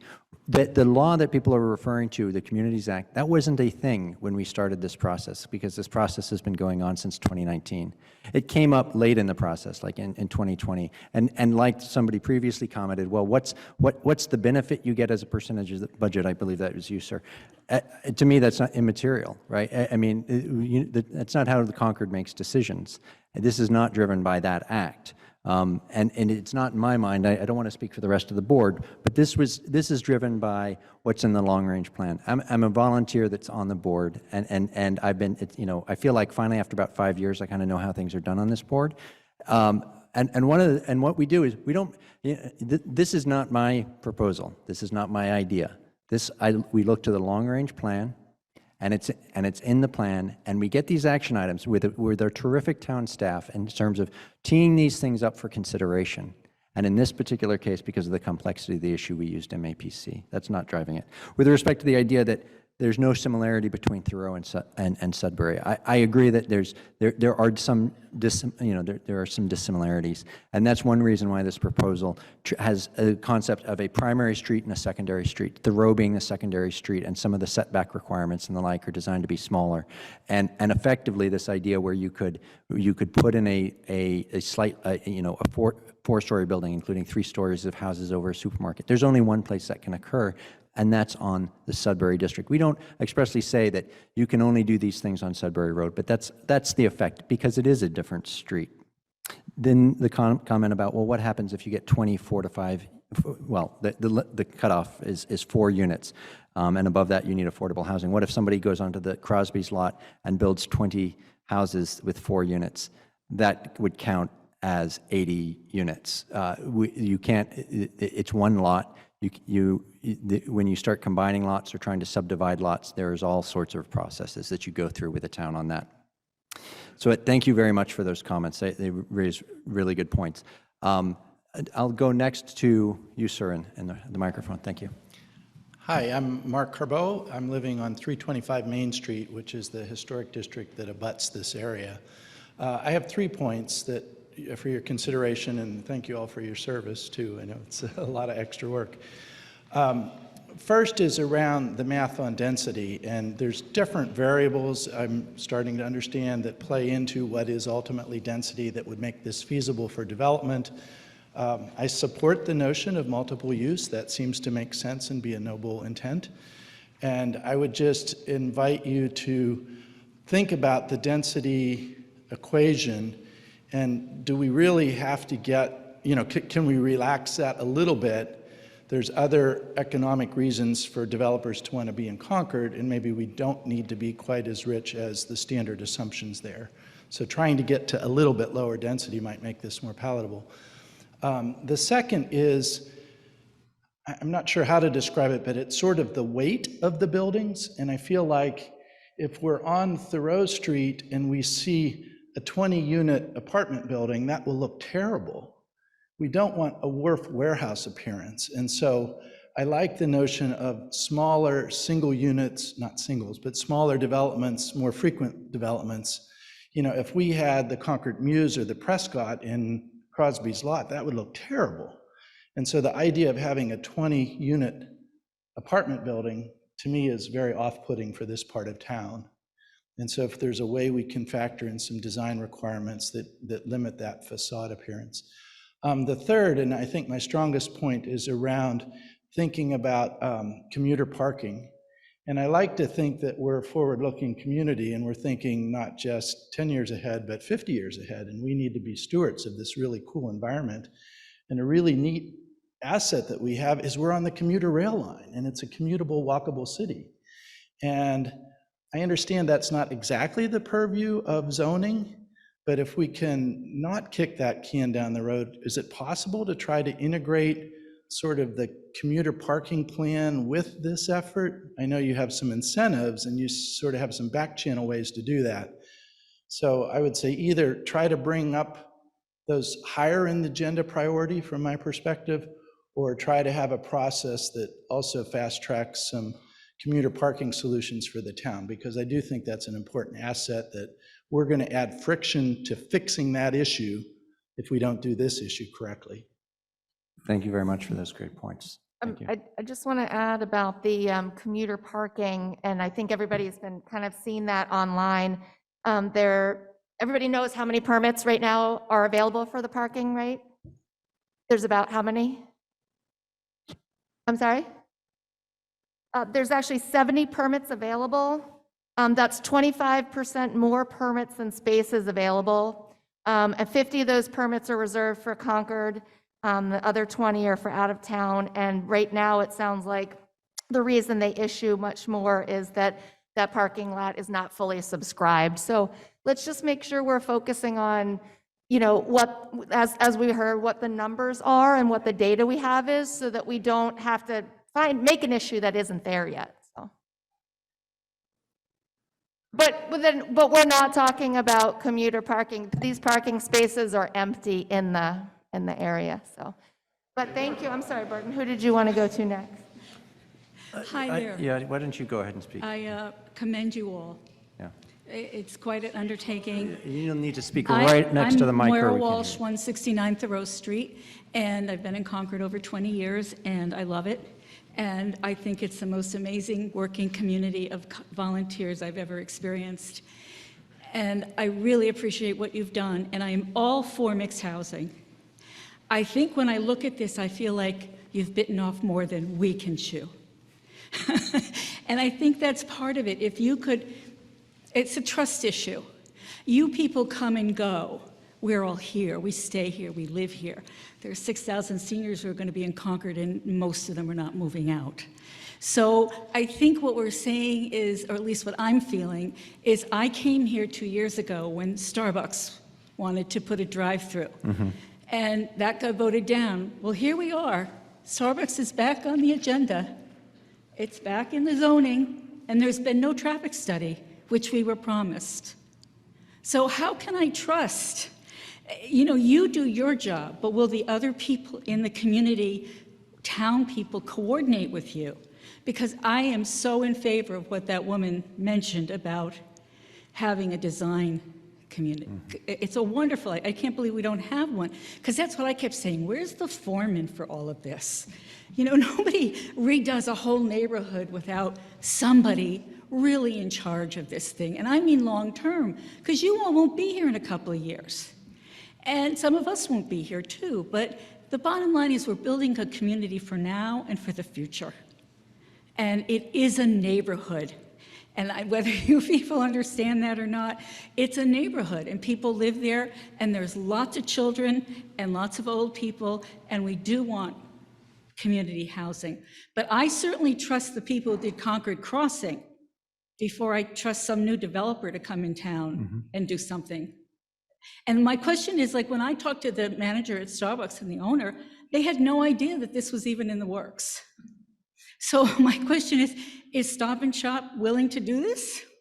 Are they willing to negotiate with you? I mean, these are the kinds of things that you may not answer, but somebody has to answer before people feel comfortable going forward with this kind of huge plan. Couldn't we just start with one street instead of the whole area? That's my opinion. Thank you very much. And it's a really good opinion, and I appreciate that. And if I can just speak to a couple points. First of all, I appreciate you talking about the trust that comes through this citizen engagement process, right? I mean, we are not outside development interests, right? You talk about we'll be gone. Yes, we'll be off the board, but I live in town. I raise my kids here. Everybody else on the board does as well. And I think sometimes, especially when the discussion doesn't happen like this, but it does things like move online, people can say some things. I'll tell you that some of it felt kind of biting as somebody that's been working on this for 2 years, whether you agree with me or not. With respect to, well, what do you do about the sort of the institutionalization of these good intentions as a board shifts over? I think if you take a look at what we're doing, part of that is to address your concern. Every single thing that could be built under our proposal today could be built through a special permit today and in the Thoreau Depot, right? There's no design guidelines, and there are many sort of outs where you can say, you got to do this, but you can get a special permit to avoid that. And that's where you get into that discretionary review where maybe the board will be different in 5 years, right? But what we're saying here is, we're going to allow you to do more by right, as opposed to coming and asking for a special permit, but with these very specific requirements, including the design guidelines. And maybe the design guidelines will get refined over time by, a design review committee. Right? But part of that is that people, when we talk about, and you see pictures of big buildings, we all react viscerally to that. And you think about, I don't want to see change, right? I have a development going in outside my dining room window. I'm really against change right at the moment. But what we're trying to do is make sure that when that change does come, right, that it does in fact reflect some standards that we've established that today do not exist. Okay, I've taken more time than I deserve. So with that, I'll go to Amity. No, I see it. I think I've already called on that person. Ted Scott, please. Online. Yes, my name's Ted Scott. I live at 215 Elsinore Street. And I love our neighborhood. But my two biggest concerns as a citizen of Massachusetts are the need for housing and climate change. And it seems to me that this proposal speaks to both of those issues. And so I would like to essentially throw support behind what Mr. Drazen said. I think it's an excellent proposal that really speaks to our needs. I know there are concerns, and I hope that some of those concerns about parking, about commuter parking and so on can be answered. But I think it's very important for us to have smart growth in Concord. Thank you. Thank you very much. And you hold the record for shortest comment. Thank you very much. I'll go to that microphone over there. Hi, how are you? My I'm name good, is thanks. Carla Marsh. I live at 707 Barrett's Mill. My husband and I have lived in town for over 30 years. We've raised 2 children here. We also owned a retail business on Thoreau Street for 23 years. I watched the traffic on that street 6 days a week, all year, every year, and I can tell you right now, the infrastructure just cannot handle it. It can't. You're not taking into consideration food trucks, delivery trucks, school buses, contractors, landscapers, all the high school kids, when they get out, they're down at the pizza places. You're not factoring any of that. If you start adding all these additional residences, that's just going to compound it and make it even worse than it already is. We've already had 1 child die on that street. Do you want to have it happen again? I mean, it's dangerous. It is a dangerous street, and it cannot handle more traffic. It just can't. And you can't make it wider. You can't, you can't make it something that it's not. It's not made to hold what you're wanting to put in there. Just can't. Thank you very much for that comment. Yes, sir. Hi, Mark Moody, 62 Elm Street. Appreciate what you've done. I know this is a difficult job. I think you mentioned that zoning is complicated.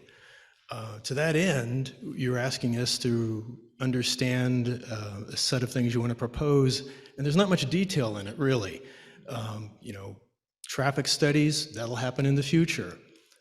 How much green space there might be, that'll happen in the future. The MAPC's presentation didn't really explain to me what the parking would look like in any of the units on Thoreau Street. So I hope that you take away from this meeting, and the reason why so many of us here is that I don't think you've really listened. You need to listen to the community, and you need to figure out how to communicate some real factual information, because there's a lot of words about sustainability and smart growth and things like that. Those don't mean much, actually. And let's take the smart growth example. There's this moral goal to increase affordable housing, but I don't know what that cost of the housing is going to be, and I know that's difficult to define yet, but it's so completely nebulous, I don't know whether it's going to do any good or not. And your own proposal talks about, well, we'll reduce this to trade that off.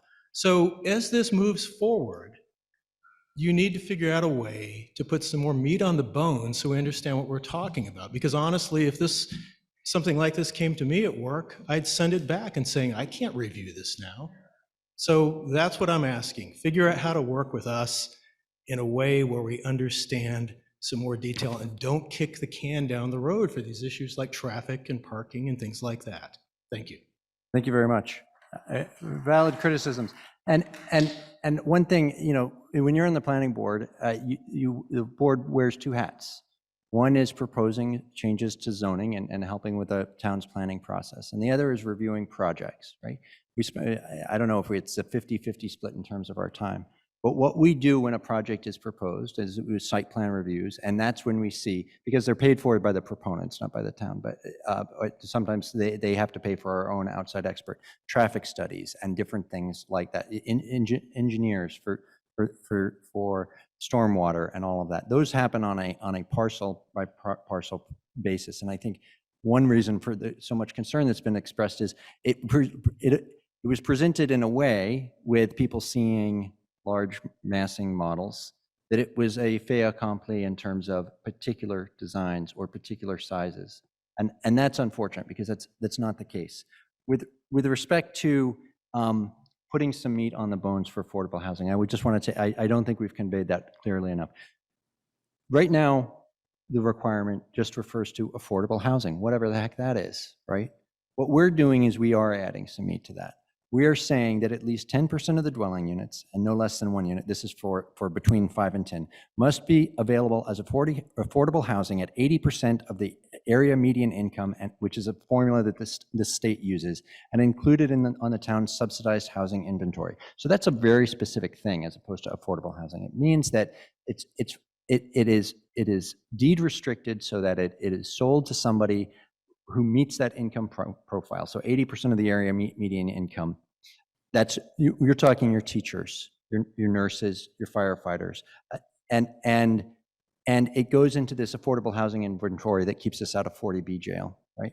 And then if 2 or more units are required, then at least 50% of the affordable units shall be made available at 80% AMI and included in the town's subsidized housing inventory. And the remaining affordable units shall be made available equally between 110% to 150% of the area median income. The interesting thing is those numbers are actually pretty high in terms of income. You're talking people making families at least making 6 figures, low 6 figures, but that's become affordable housing in Concord.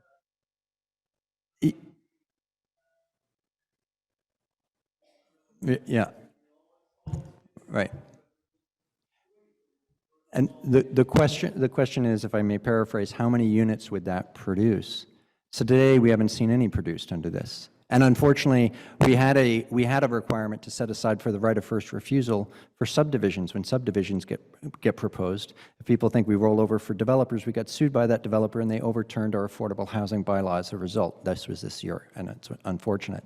But no affordable housing had been created through that either, which is one reason why when you see at town meeting, a lot of proponents looking for how do we actually fund this instead of relying on developers to do it by having requirements or incentives. How do we fund it? And we've seen proposals to do that recently. As a planning board, the zoning code is the tool that we get to work with. We don't have the purse, and so what we're looking at is how do you tweak these requirements? And again, it seems contradictory that we're lessening the affordability requirement, but with the goal that maybe it'll take. I know that the development that's going in next door to me does have 2 affordable units because the developer was interested in working with that as is required under the planned residential development bylaw. And what we're making this look much more like is changing it from what it is today to what we do have in the planned residential development bylaw, which has resulted in some affordable units being created. Let me now go to online. Sally Hughes, please.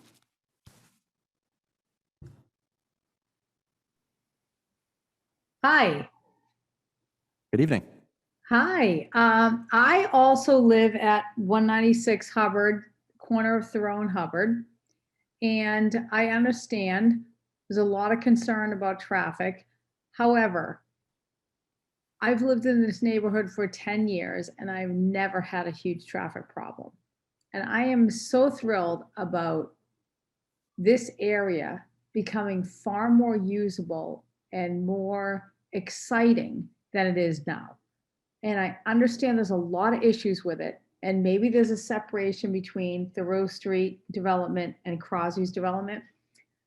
And I can accept that. But I do think as a town, we can do better with what we're doing in these neighborhoods.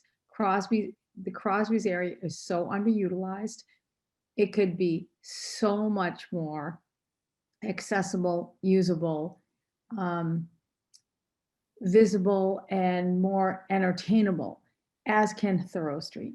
So I appreciate the concerns, but I am also similar to what the other gentleman said earlier, that it is a hodgepodge and nothing we are that proud of.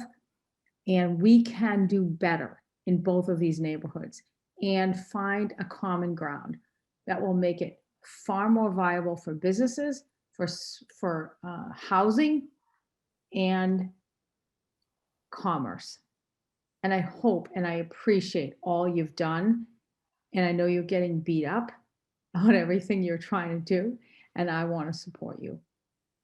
Well, thank you for that. I want to emphasize I don't take it personally.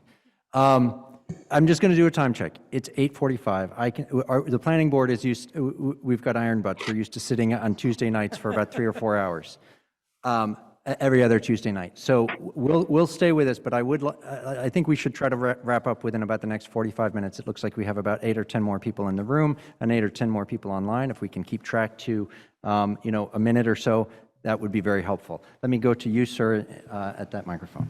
Great, thank you. My name is Oh, can you hear me? Yeah, but you got to speak very close to it. Yeah, I guess so. Todd Benjamin, I live at 333 Sudbury Road, so right down the road from Crosby's, et cetera. I have 3 kids, a 6th grader, a 4th grader, and a kindergartner. My kids walk throughout the neighborhood. They walk to town. They walk to Crosby's if it's daylight because the parking lot is such a hazard. But I'm in favor of this development. Actually, let me back up. I'm in favor of the proposed zoning. And let's make clear, there is no project being proposed. This is a zoning conversation. I've heard many folks say that there's a project. There is no project. Now, how do I know that? Because I've attended the last 3 meetings on this topic, and I'm sad to say that a lot of folks that I see here, I don't think I saw at those meetings, and I really don't understand why people are saying they haven't been informed. You know, we had these meetings, and you know, this is an important topic, and I'm glad people are out here now. But the planning board, Elizabeth Hughes, Marsha Rasmussen, MAPC have done a great job in bringing people together about this. So better late than never. But I do share concerns about what we're talking about here. One of them is obviously the traffic. You know, I see the backups. I see people driving too fast in our area. I see people all the time, regardless of age, being on their cell phones, going around the curve in Sudbury Road, taking a turn. I mean, the traffic is a problem. But this is an opportunity where maybe we can fix some of this. Maybe we can fix that horrendous intersection at Grant Street and the egress and entrance and exit of Crosby's. This would be an opportunity to perhaps do that. So what I'm saying here is we need to kind of focus on what is actually happening. And unfortunately, there's been a lot of misperceptions. I don't know how many of you got a flyer like I got on my car window. Concord Thoreau Depot Historical Area Destruction. 50-foot tall buildings. 2 years construction havoc. There's no plan. There's no proposal here to do any of what is talked about in some of the literature that some of you may have seen. The 65 units that is being discussed at Crosby's may never happen. That is just a ceiling. It could be 20 units, it could be 10 units. We don't know because there's no proposal. What we're trying to talk about here is how do we fix some of the challenges that exist in our neighborhood? How do we do that without moving forward? We talk about the character of the community. As you've heard earlier, is the character of the community that we're trying to preserve the massive parking lot at Crosby's and the 1970s strip mall style at Crosby's? Is the character we're trying to preserve a dilapidated, vacant rug store on Thoreau Street? Can't we do better than that? With some prudent thinking, with some prudent steps like what we're trying to discuss here, we can do better than that, and we can make it an environment that addresses a lot of our concerns. Furthermore, I'd like to, sorry, I have some notes here. I've got a lot to say, and I'm going to try to wrap it up. The other thing is about affordable housing. And some folks, I think, were dismayed to hear that perhaps the number of affordable housing units would be reduced. I was elected for 2 terms on the Concord Housing Authority. I was the chairman of the Affordable Housing Funding Committee, which is how we got some of the funding to buy affordable housing. I've served as a vice chairman on a board of directors in Dorchester on affordable housing, and I've worked professionally in the affordable housing landscape as a portfolio manager for institutional investors in low-income housing tax credits. Does anybody here have any idea how much 1 unit of affordable housing in the Boston metropolitan area costs? I will tell you, $500,000. $500,000. If you want to have affordable housing and you want to hamstring a developer into making 1 of 4 units affordable housing, it most likely will never happen, as has been attested to by the board here.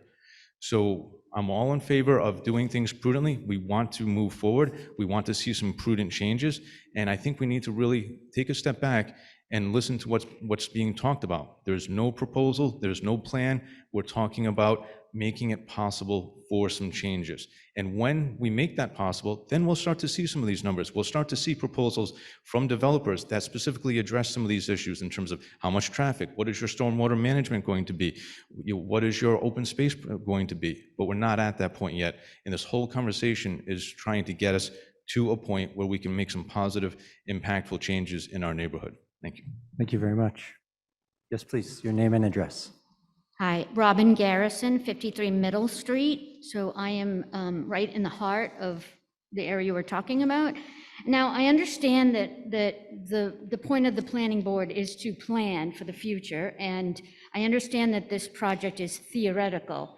And I know you want specifics, so I just want to voice my concern, having living there, is the density of it. I just think I cannot support zoning law that allows for this number of units. I can't, so the reduction of the parking requirements and the reduction of the space requirements, I just can't support it. And I understand that the current structure of the Concord committee structure does not allow for us to talk about parking at the same time, parking and traffic at the same time, like specifics. But that's another issue. There was somebody that stood up here and talked about that Thoreau Street just can't handle this kind of major development. Now, I do understand there's no specific development, but how can we address what's going to happen in the future without knowing what's going to happen into the future? So I guess what I'm saying is I just can't support something that paves the way for anything that our imagination can run away with. Does that I make get that. sense? It was sort of Donald Rumsfeldian about the unknown unknowns. I would say, yeah, it's a challenge. Put in your, Burton, they don't can I call ask them. a gr- question? Yep, please. Ms. Garrison, before you sit down, one of the things that I've heard, and if you can answer in one sentence, that'd be great, if you don't mind going to the microphone. You can't support zoning that would allow this many units. In one sentence, could you say what specifically you don't want about that many units? Well, specifically, the Thoreau Street area behind, which is now the Dunkin' Donuts, that area. I don't know if this is specific, but I heard one of the literature said 30, you're looking for 36, to put 36 units there. You're shaking your head. So, no. I get, that's my issue. It's I know, just but I hear that you have an issue with the number. I'm trying to find out what it is that you don't want about. I don't want a large multifamily 36 units. So you don't, I you would won't say want 10, the size of the 15, building? yes. Is that what you're saying? Okay, It's the thank you. size of the building and it's the number of cars and people and traffic that it would bring. So a reduction would make me happy. So, okay, thank you. I've been trying to ask as I've talked to people kind of, throughout town, when people say they're opposed, I'm just trying to kind of drill down, are you opposed? Do you think there's going to be too many people walking around, going into stores? Do you think there's going to be too many people driving around? Do you think the building is going to be too tall? So it's been helpful to kind of hear what people's concerns are, because I think over time, we've also been able to say, oh, I hear that your concern is the building height.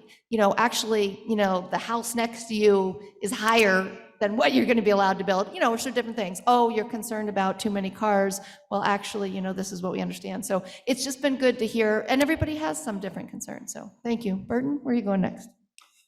Yes, ma'am. Hi, good evening. My name is Suzanne Foley. I live at 235 Sudbury Road.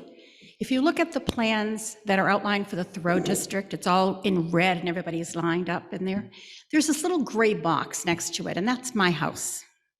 I share the brook, the fence, the parking lot, and the trash with Crosby's. I would like to see affordable housing. My sister's worked in the town of Concord for 20 years. She couldn't afford an apartment. She moved in with my husband and I. So now we have 3 people in our 70s who would like to stay in Concord and retire. Here's what's happening. The brook is overflowing. The wetlands are encroaching. 5 years ago, when I built the deck on the back of my house, I was told by the Department of Natural Resources that everything had to be done by hand.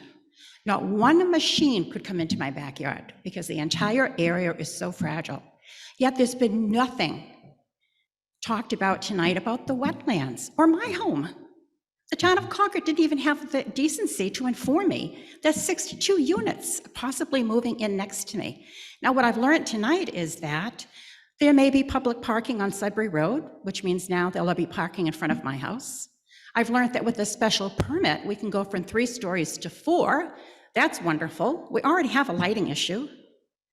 And I've also learned that we can incentivize development by giving up green land. We cannot give up green space, people. I encourage everybody in this room never to let that happen. We won't get it back. We couldn't build an information center in the meadows where we wanted to. It had to go into town. We're facing the same issues in the Crosby District area as we are in every other part of town. My home will be gravely, gravely disrupted by 62 units moving in without any concern for the wetlands and what it's going to do for my property. This is a very quick story. Crosby's was doing their parking lot. Over, I called the Department of Natural Resources. Hi, how's it going? How's it going to impact my house? Oh no, we're doing everything we can. Well, I don't know. I didn't believe it. So I called a private engineer to come in. I paid him. He looked at the plans and added the 2 rain gardens that you now see in Crosby's Market. So when it comes to incentivizing developers to build, we really feel like we can't trust the town to really put the residents that are in the area first. And so I would like to see added to, I forget what number it was now, you were talking about building regulations that have to meet the historical character of Concord. We need to add to that they have to protect green space. It is absolutely non-negotiable. Thank you. Thank you very much. Can I comment? Real quick, I just want to say, so if you look at the boundary of the Thoreau district today, as I commented before, there's very little green space today. And that's because of the pattern development over the last 150 years, right? There's a little bit that was created through your efforts, in terms of being open space for the rain collections in Crosby's lot. There's some parking medians, and there's a little bit of grass around Concord Crossing, right? Which is the one mixed use building development there.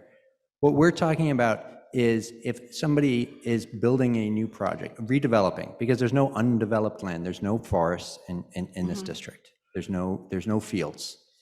If somebody redevelops, they would be creating green, whatever the limit, any amount would be creating new green space that does not exist today. With respect to the special permit and the height, right? You can do that today. What we're doing is putting some constraints around it. We're saying it's got to be 125 feet from your house. They don't need to do that today. Okay. And with respect to the wetlands,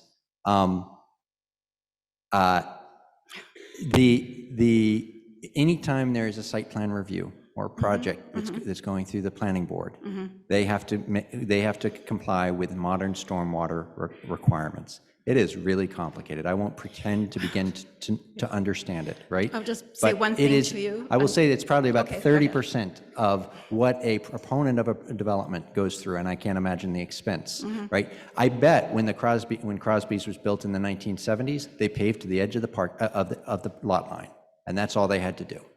And what we're talking about now is an eventual redevelopment, right? That will happen sometime. Stop and Shop owns that property. They probably own it to box out Whole Foods, right? Maybe one day Stop and Shop won't be around and won't care, and it'll get redeveloped, right? Then at that point, somebody will come forward with a proposal, and they'll have to comply with modern stormwater designs. I bet resulting in a net improvement to that creek by your house. I hope so. Here's one issue that I know that you don't know, is that Crosby's has a drain that was grandfathered in that allows them to drain their water right now into the brook. If that continues with the new developer, it's not good. Yeah, well, those kinds of grandfathered uses are the things that under zoning, so another grandfathered use is a Concord Provisions building, right? That doesn't meet current zoning. If it burned down and had to be redeveloped, we'd see a very different structure. Something like a drain going into a creek, right? And I mean, I don't know the details of that. I really don't even want to speak to that because that sounds shady to me. But I will say that I'm not doing it. a new proponent, somebody who's proposing a new project, they wouldn't be able to have a discharge into a natural waterway. Nate, did you have an additional comment?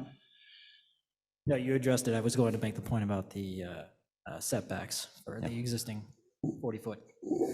Okay, thank you very much. Okay, well, thank you. I am intending to live in Concord forever and to age in place in my home. I love where I live, as everybody here does. It's just the large scale of it. It just seems so much to think that I'm going to have 62 neighbors all of a sudden, 4 stories high looking down on my house. It's just outrageous. Thank you. Fair enough. Thank you. Yes, sir. That microphone. Yeah, Sven Weber, 50 Belknap Street. I moved here exactly to the day, or bought exactly to the day 2 years ago, the house on Belknap Street.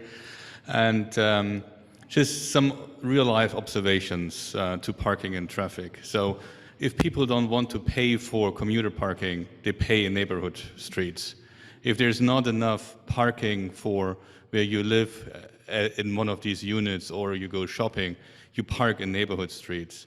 If there's too much traffic, they cut through neighborhood streets. I have delivery trucks running by the house honking like in Italy because they want to make sure that the pedestrians are aware of their running full speed through a little street. So there are paper things and theoretical things, and there's real-time behavior of people.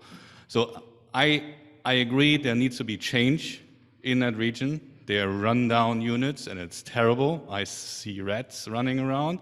So I appreciate any development, but the town should think about mitigating programs that in connection with a zoning like this, you should consider parking restrictions in residential neighboring streets. You should considering building these streets back. You should consider speed bumps. They are very interesting concepts how you can enforce residential character of the surrounding residential streets. And just try to avoid that overflow of parking, people who don't want to pay parking fees or who want to run through a shortcut, use residential streets. That's the main point you should consider. I know it's not in the zoning, but these are mitigating factors you can use to surround the zoning and help the neighborhood. Thank you very much for those suggestions. I'm going to take one from online. Jillian Colas, if I pronounced your name correctly.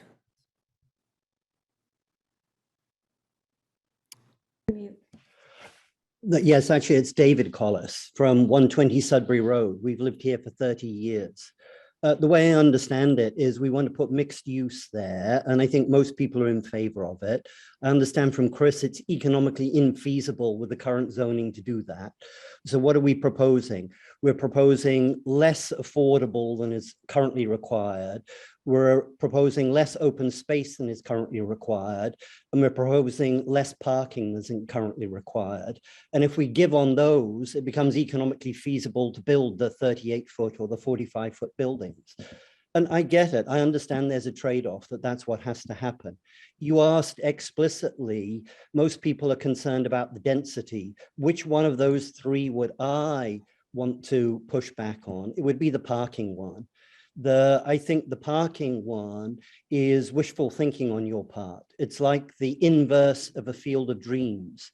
If we build less parking, they will bring less cars. That's just not going to happen.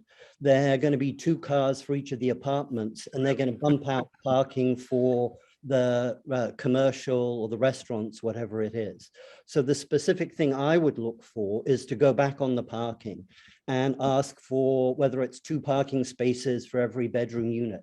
And that would bring the density down. And again, I don't understand the economics, but hopefully would also still allow mixed use development to go ahead, but with at least a feasible amount of parking. The commuter parking is something extra on top of that. But that would be the specific thing I would look to change to reduce the density a little bit and be a bit more realistic about what's going to happen with the cars and the parking. Thank you very much for that very specific on-the-nose point. I really appreciate that. Yes. Hi, Jeff Collins, 55 Highland Street.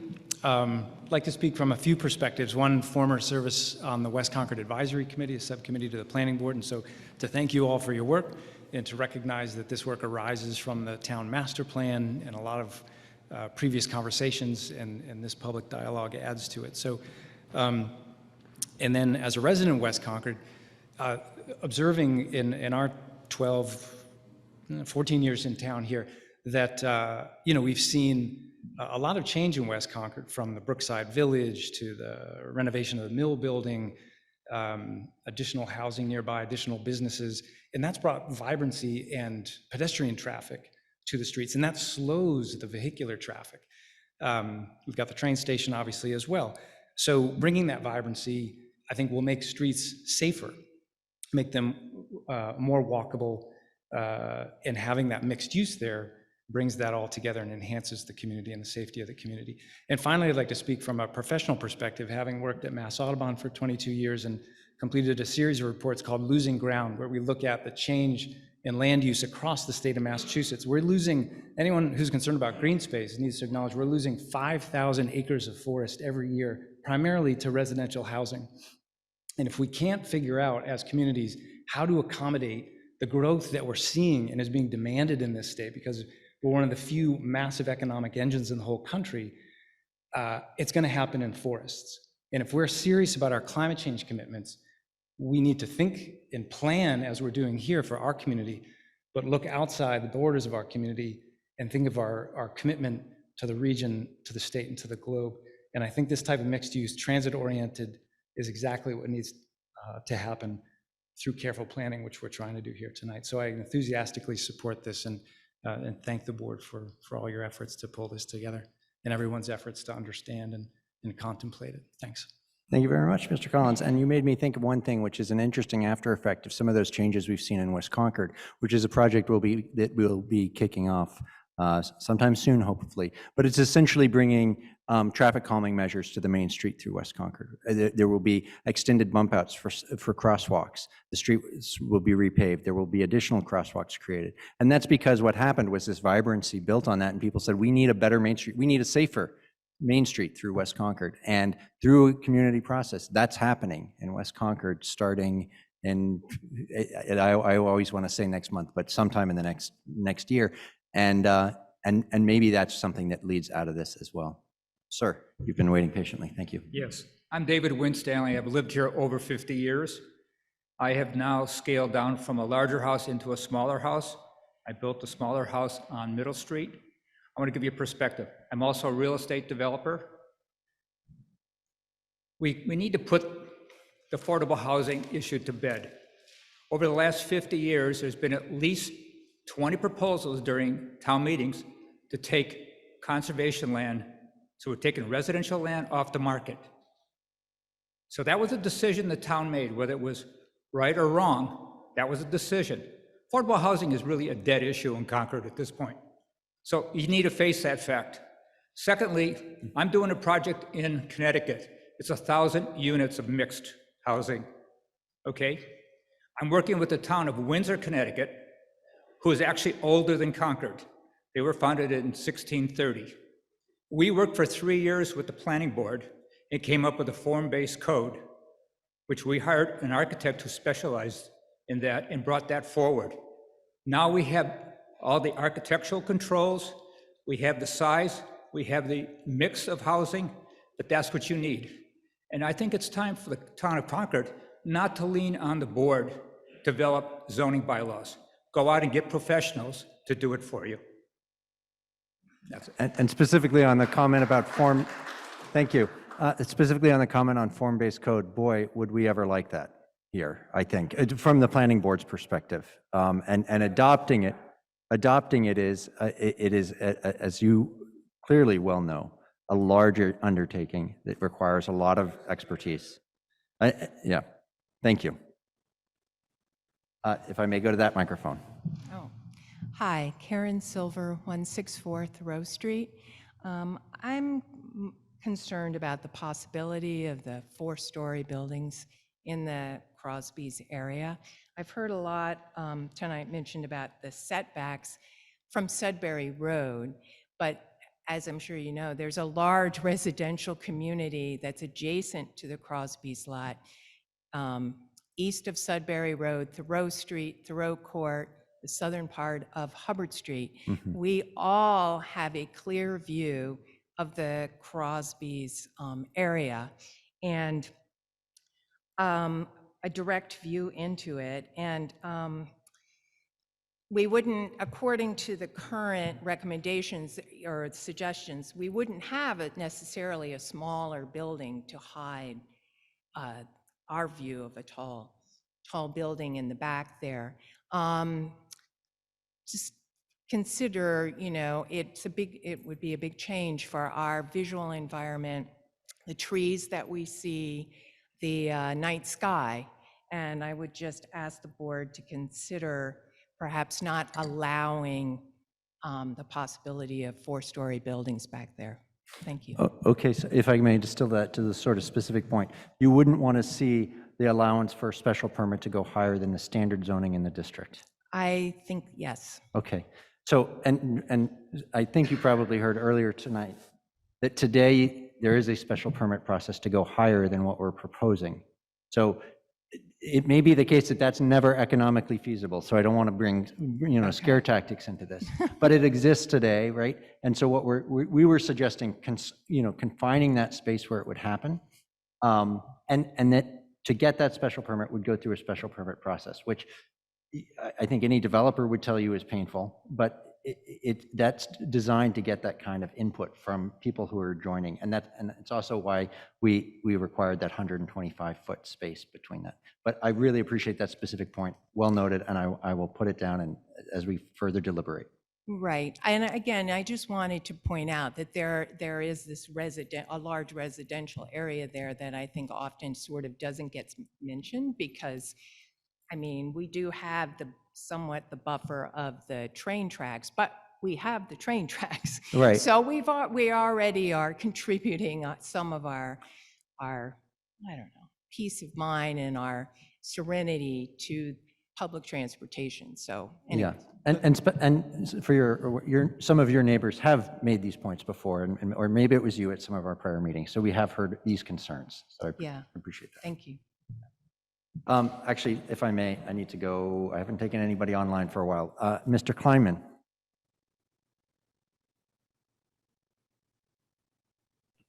Hi, Gary Kleiman, 57 Central Street. I used to be on the planning board. I no longer am, but I applaud the efforts that the current planning board is taking to follow up on some of the issues that we've been struggling with for a long time, including ways to increase affordable housing, ways to try to balance the need for different types of housing, including workforce housing, with attempts to preserve the town character and areas of green space that we have outside of the village centers. I do think that the village centers is the proper place to be focusing increase in density. And I just wanted to raise, in terms of these specific proposals, one additional area of focus that I haven't heard a lot about is sustainability. So perhaps during site plan review, we could increase some of the requirements around energy use, sustainability, solar readiness, those kinds of issues. So I'd like to see more of that emphasized, as well as the dimensional requirements that you've paid a lot of attention to already. Thanks. Thank you very much, Gary. For other folks on the board, refresh me. Did we add the sustainability points to site plan review? You were going to ask if we added it to the incentive, which... No. I mean specific. He's talking about site plan review. I know we've added that to PRD considerations, and I'm trying to remember that. Garrett, Not yet. Not yet. So that's on our agenda. But thank you very much for raising that point. Yes, sir. Hi, my name is Alexander Marzot. I'm at 267 Neshoba Road. I would want to say thank you guys, first of all. I think this is a lot of great work that you've done. I wanted to voice my support in favor of the rezoning. I think that a point made earlier, which was really important, was about the density offsetting what would be developed with single-family zoning. I think it's really important to conserve that green space, like was mentioned. Another thing that I hear a lot of concerns about was traffic, which I also don't like traffic. But one of the things that I find is that because downtown is so car-centric, I oftentimes don't feel safe either walking or biking around. And I think one way that we can work towards making those spaces feel safer is by doing this kind of rezoning that de-emphasizes car-centric development. Thank you for those comments. I appreciate it. We're down to one in the room, and if I can, let me just take one more from online, and then I'll get you. Okay. I don't have a last name, but Mandy, I see your hand raised. Am I unmuted now? I'm sorry about the lack of last name. It's Mandy Patrick. I'm at 21 Thoreau Street. I wanted to thank you for putting the session together. I'm glad there's been so much discussion and that people are finally aware of what's going on. I agree that the issue seems really complicated, and I'm just hoping that you will take time to seriously consider and incorporate public input. I did have one question about Concord's housing production plan and housing needs assessment.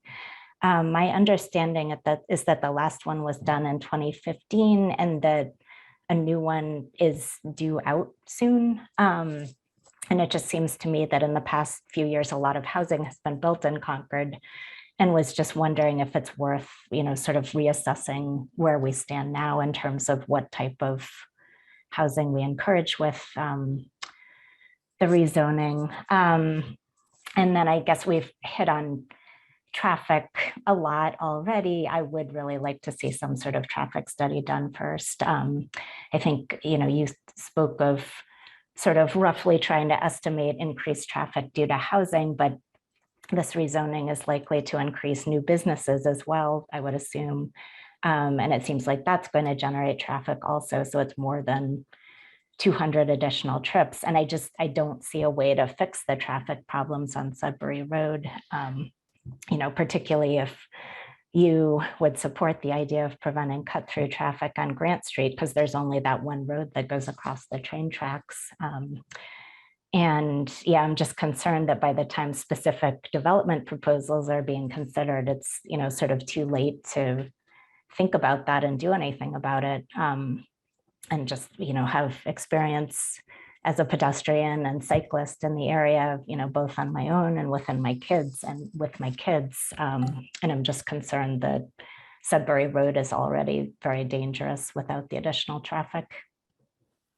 Thank you for those comments. And I can tell you, in preparation for this hearing yesterday, I was out walking around, driving around in the Thoreau district, and I ran into this. It was Mr. Andrews, right? And I said hello because he had a sign in opposition to this project, and I had a really great opportunity to chat with him for maybe 45 minutes. I took way too much of your time. But I watched all that traffic going down Grant Street. I mean, there was constantly a car going by, and I asked, well, what about putting a restriction on this? What about making it one way, or putting, commuter hour restrictions on it? And you pointed out that your neighbor had sort of done a grassroots effort to get that stop sign put in. And absolutely, those kinds of things need to happen. I just mentioned the traffic calming efforts that are coming to Main Street on Commonwealth Ave in West Concord. And I think that that's a result of some of the increased vibrancy and the community engagement that's happened through the rezoning processes that have unfolded in West Concord, which maybe people were a little more willing to take a chance on because it was West Concord. Yes, sir. Thank you for waiting. Good evening, Planning Board and residents. I appreciate everything you're doing and listening to the public tonight. My name is Kevin Feeney. I live at 32 Southfield Road. Conceptually, this is a great idea. My only issue is, and I'm not sure I'm going to be able to get over the hump because I haven't heard anything about it. I'm a former city planner in an earlier life, so I can appreciate everything that gets done. I also realize, too, that you try to address everything holistically, but in practicality, everything happens incrementally. My biggest issue with this project is the traffic. That's not going to go away. Why? Because you have two means of ingress and egress from Thoreau Street to the neighborhoods back. You've got Belknap Street and you've got Sudbury Road.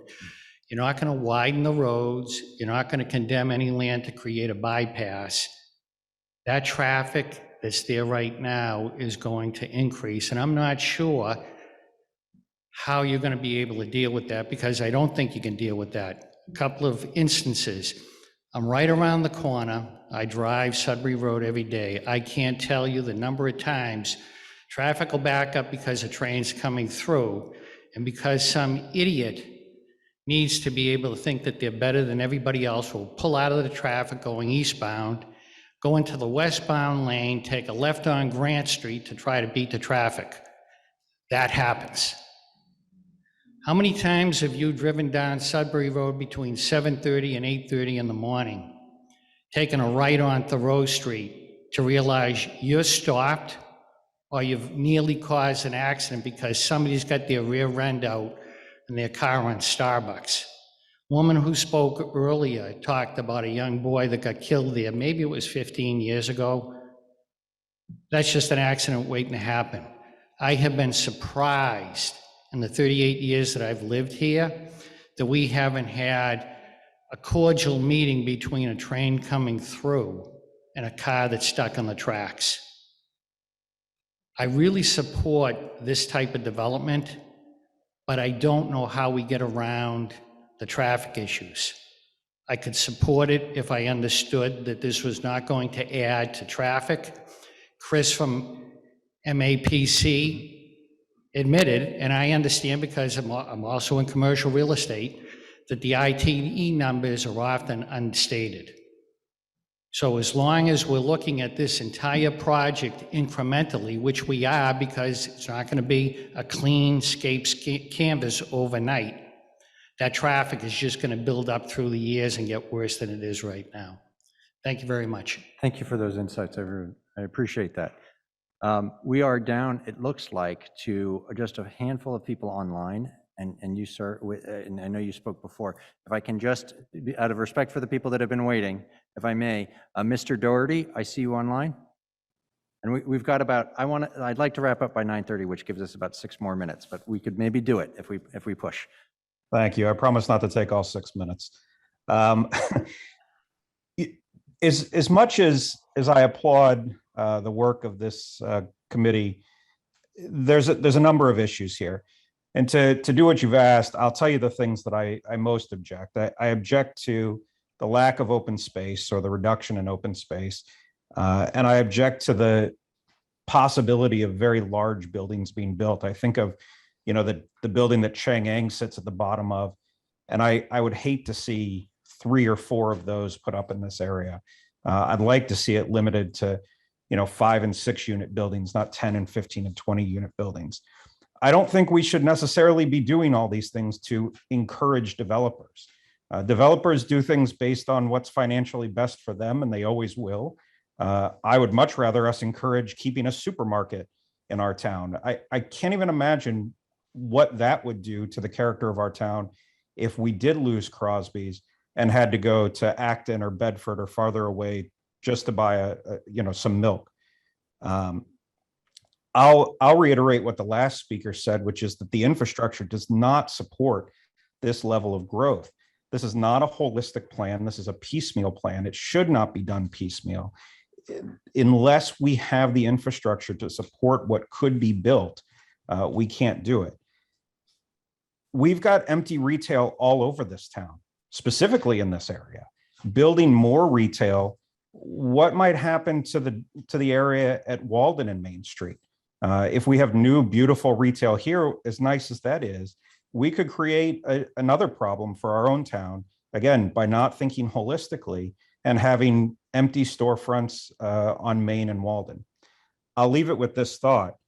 I understand there's no proposal. We keep saying, well, there's no proposal, there's no proposal. We don't get to vote when there is a proposal. The only time the townspeople get to make a decision is right now. We have to assume the worst possible thing under the guidelines might go in there. That's what we have to assume, because we can't stop it if it does. This is our only chance to prevent something like that. So please, no big buildings, no density, slow this down, open space, green space, keep the character of the area, keep the character of the town. Thank you. Thank you very much. Thank you for that comment. I just want to jump in on a couple of things regarding, we've talked about traffic a lot, which always comes up for planning board meetings, but also he made a good point about, thinking about sort of what the worst case scenario would be under these proposed bylaws. And I want to say, let's take it to where it is now. What is the worst case scenario for a build that happens now? Is that better or worse than what is currently under the new guidelines? We've talked about the 4-story buildings several times, which are currently allowed under a special permit to be 10 feet off of a residential district. The new guidelines only allow for them to be 125 setback from a residential district. So if we do nothing, if we shoot this down, it doesn't mean there's no development, that none of those things could happen. They very well could happen in a way that is fundamentally worse than what is being proposed in these guidelines. And I think that's important to think about when you go forward and read through these. As far as the traffic part goes, we've talked about before that traffic is hard to discuss unless there is a specific proposal in front of you for a myriad of reasons. But the other part of it is, again, as it sits right now, Stop and Shop could sell that land, Aldi could buy it, and a Trader Joe's could go there. Amazon could buy it, a Whole Foods could go there. As soon as that pops up on a Google Maps that there's a Trader Joe's there or a Whole Foods there, what do you think the traffic is going to be like on Thoreau Street, on Sudbury Street? These are the realities that we have to think about. I love Crosby's. I don't want to see Crosby's go anywhere, but we have to think as a planning board what the future development may look like and how that may impact things in comparison to what is already currently available under the existing zoning. And so that's the framework that I really want people to think about when they think about what is in these new proposals. Thank you very much, Nate. That's a good point. Can I add something to Nate's comment? Because I'm hearing folks repeatedly bring something up that I don't think that we as a board are responding to even abstractly, which is to what extent these changes are incentivizing development.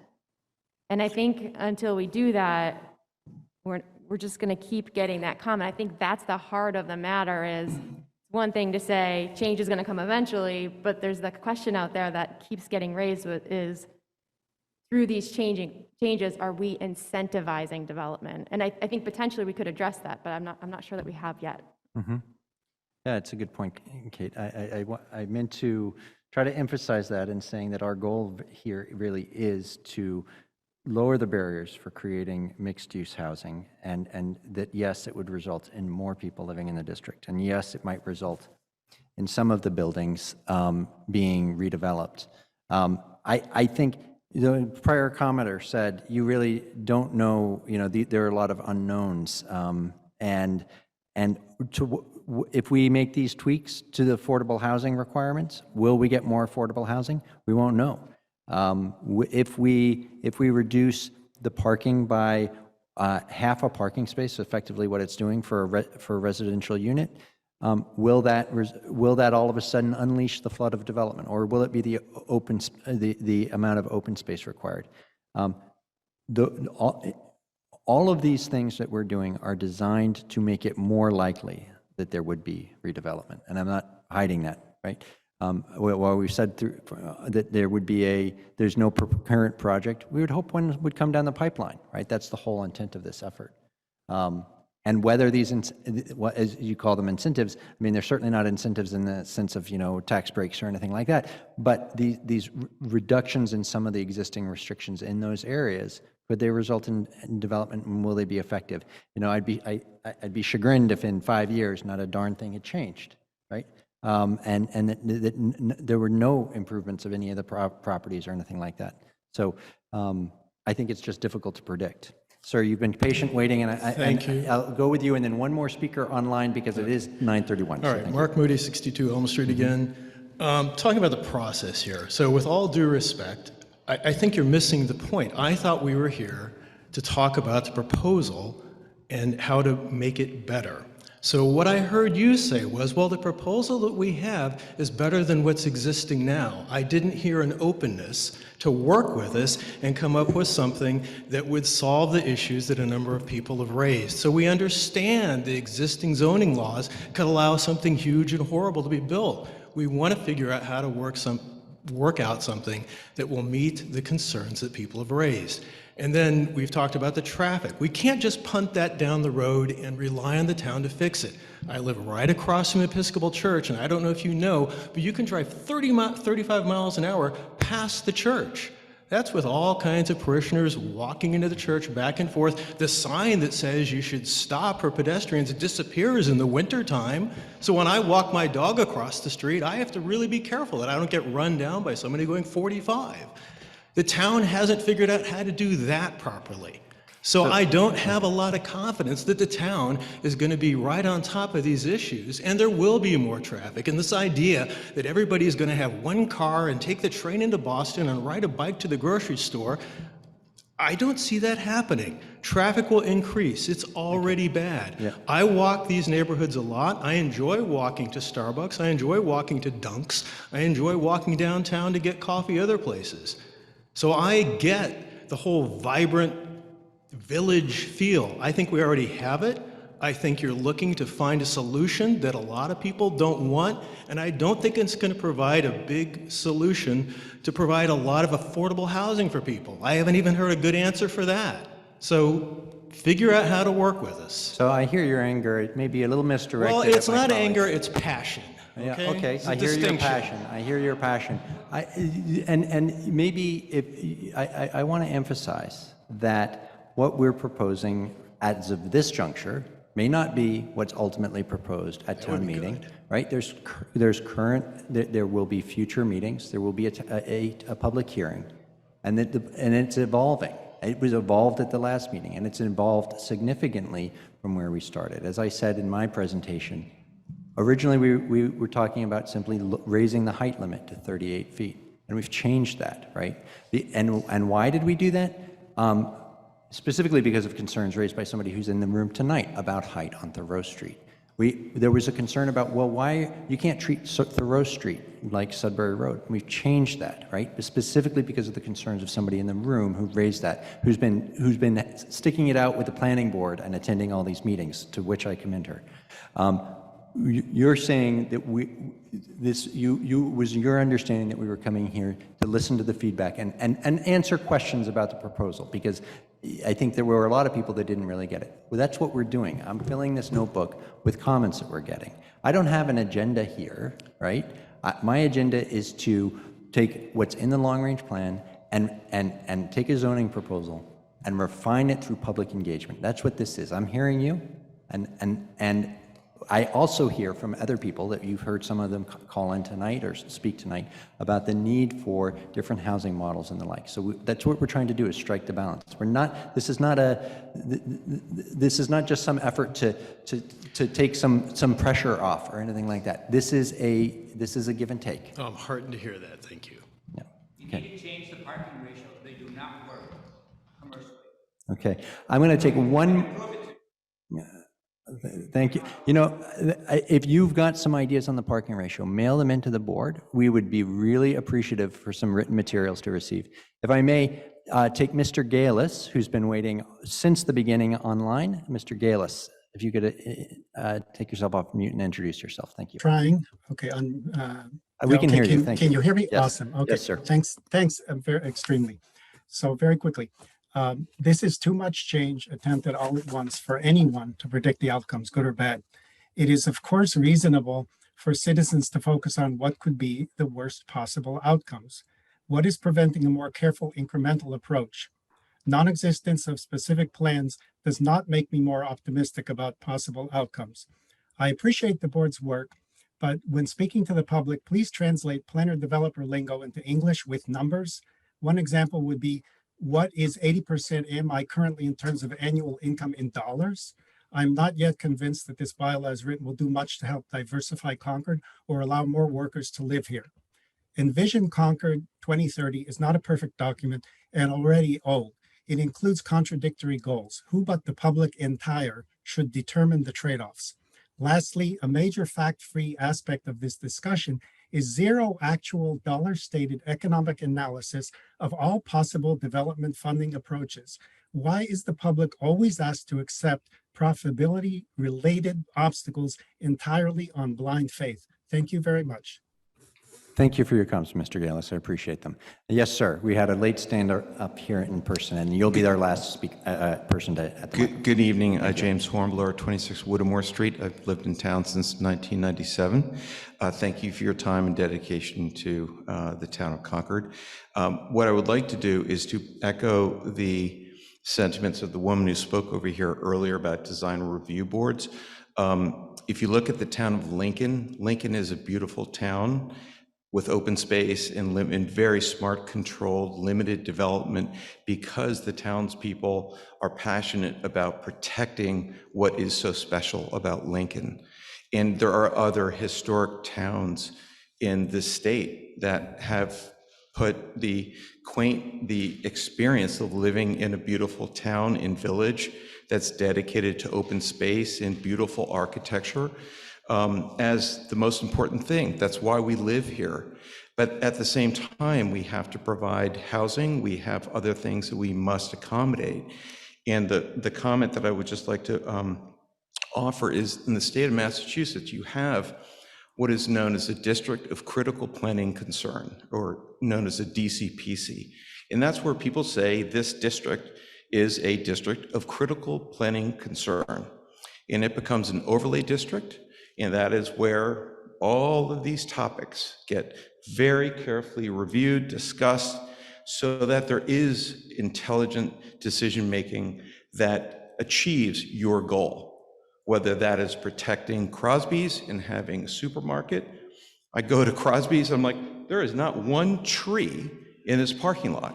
And in the dead of summer, I'm like, who chopped down all the trees? Why aren't there trees in the Concord, in Crosby's parking lot? So I just leave you with that point, that there are ways in which we can have proper review boards that remove the threat and the fear that not just I, but others in this town have about uncontrolled development. And so that's my point. Thank you very much. Thank you. Thank you. All right. You guys have stuck it out with us for a little over 3 hours. And we had, by my count, up to 70 people in the room. We still have 151 people online. I'd like to thank everybody for taking their time. And I really appreciate and have taken notes on the input we've received, the questions we've gotten. I hope some people in the room and online learned some things about the proposal. And again, if you feel like you have more points you'd like to make, I read every letter we get. I think the record so far for a proposal was somewhere around in the mid to upper 90s of letters. We're still only at 46 on this one.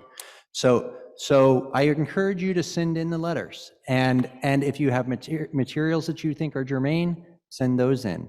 And there will be, like I said, future public meetings that we welcome you to attend, the public hearing before annual town meeting and annual town meeting itself. So thank you all for your time tonight. I appreciate it. You send letters to the town planner or the planning department. Yeah, and Elizabeth isn't here anymore. I don't see her, but yeah, it's online on the planning department's website. Thank you very much.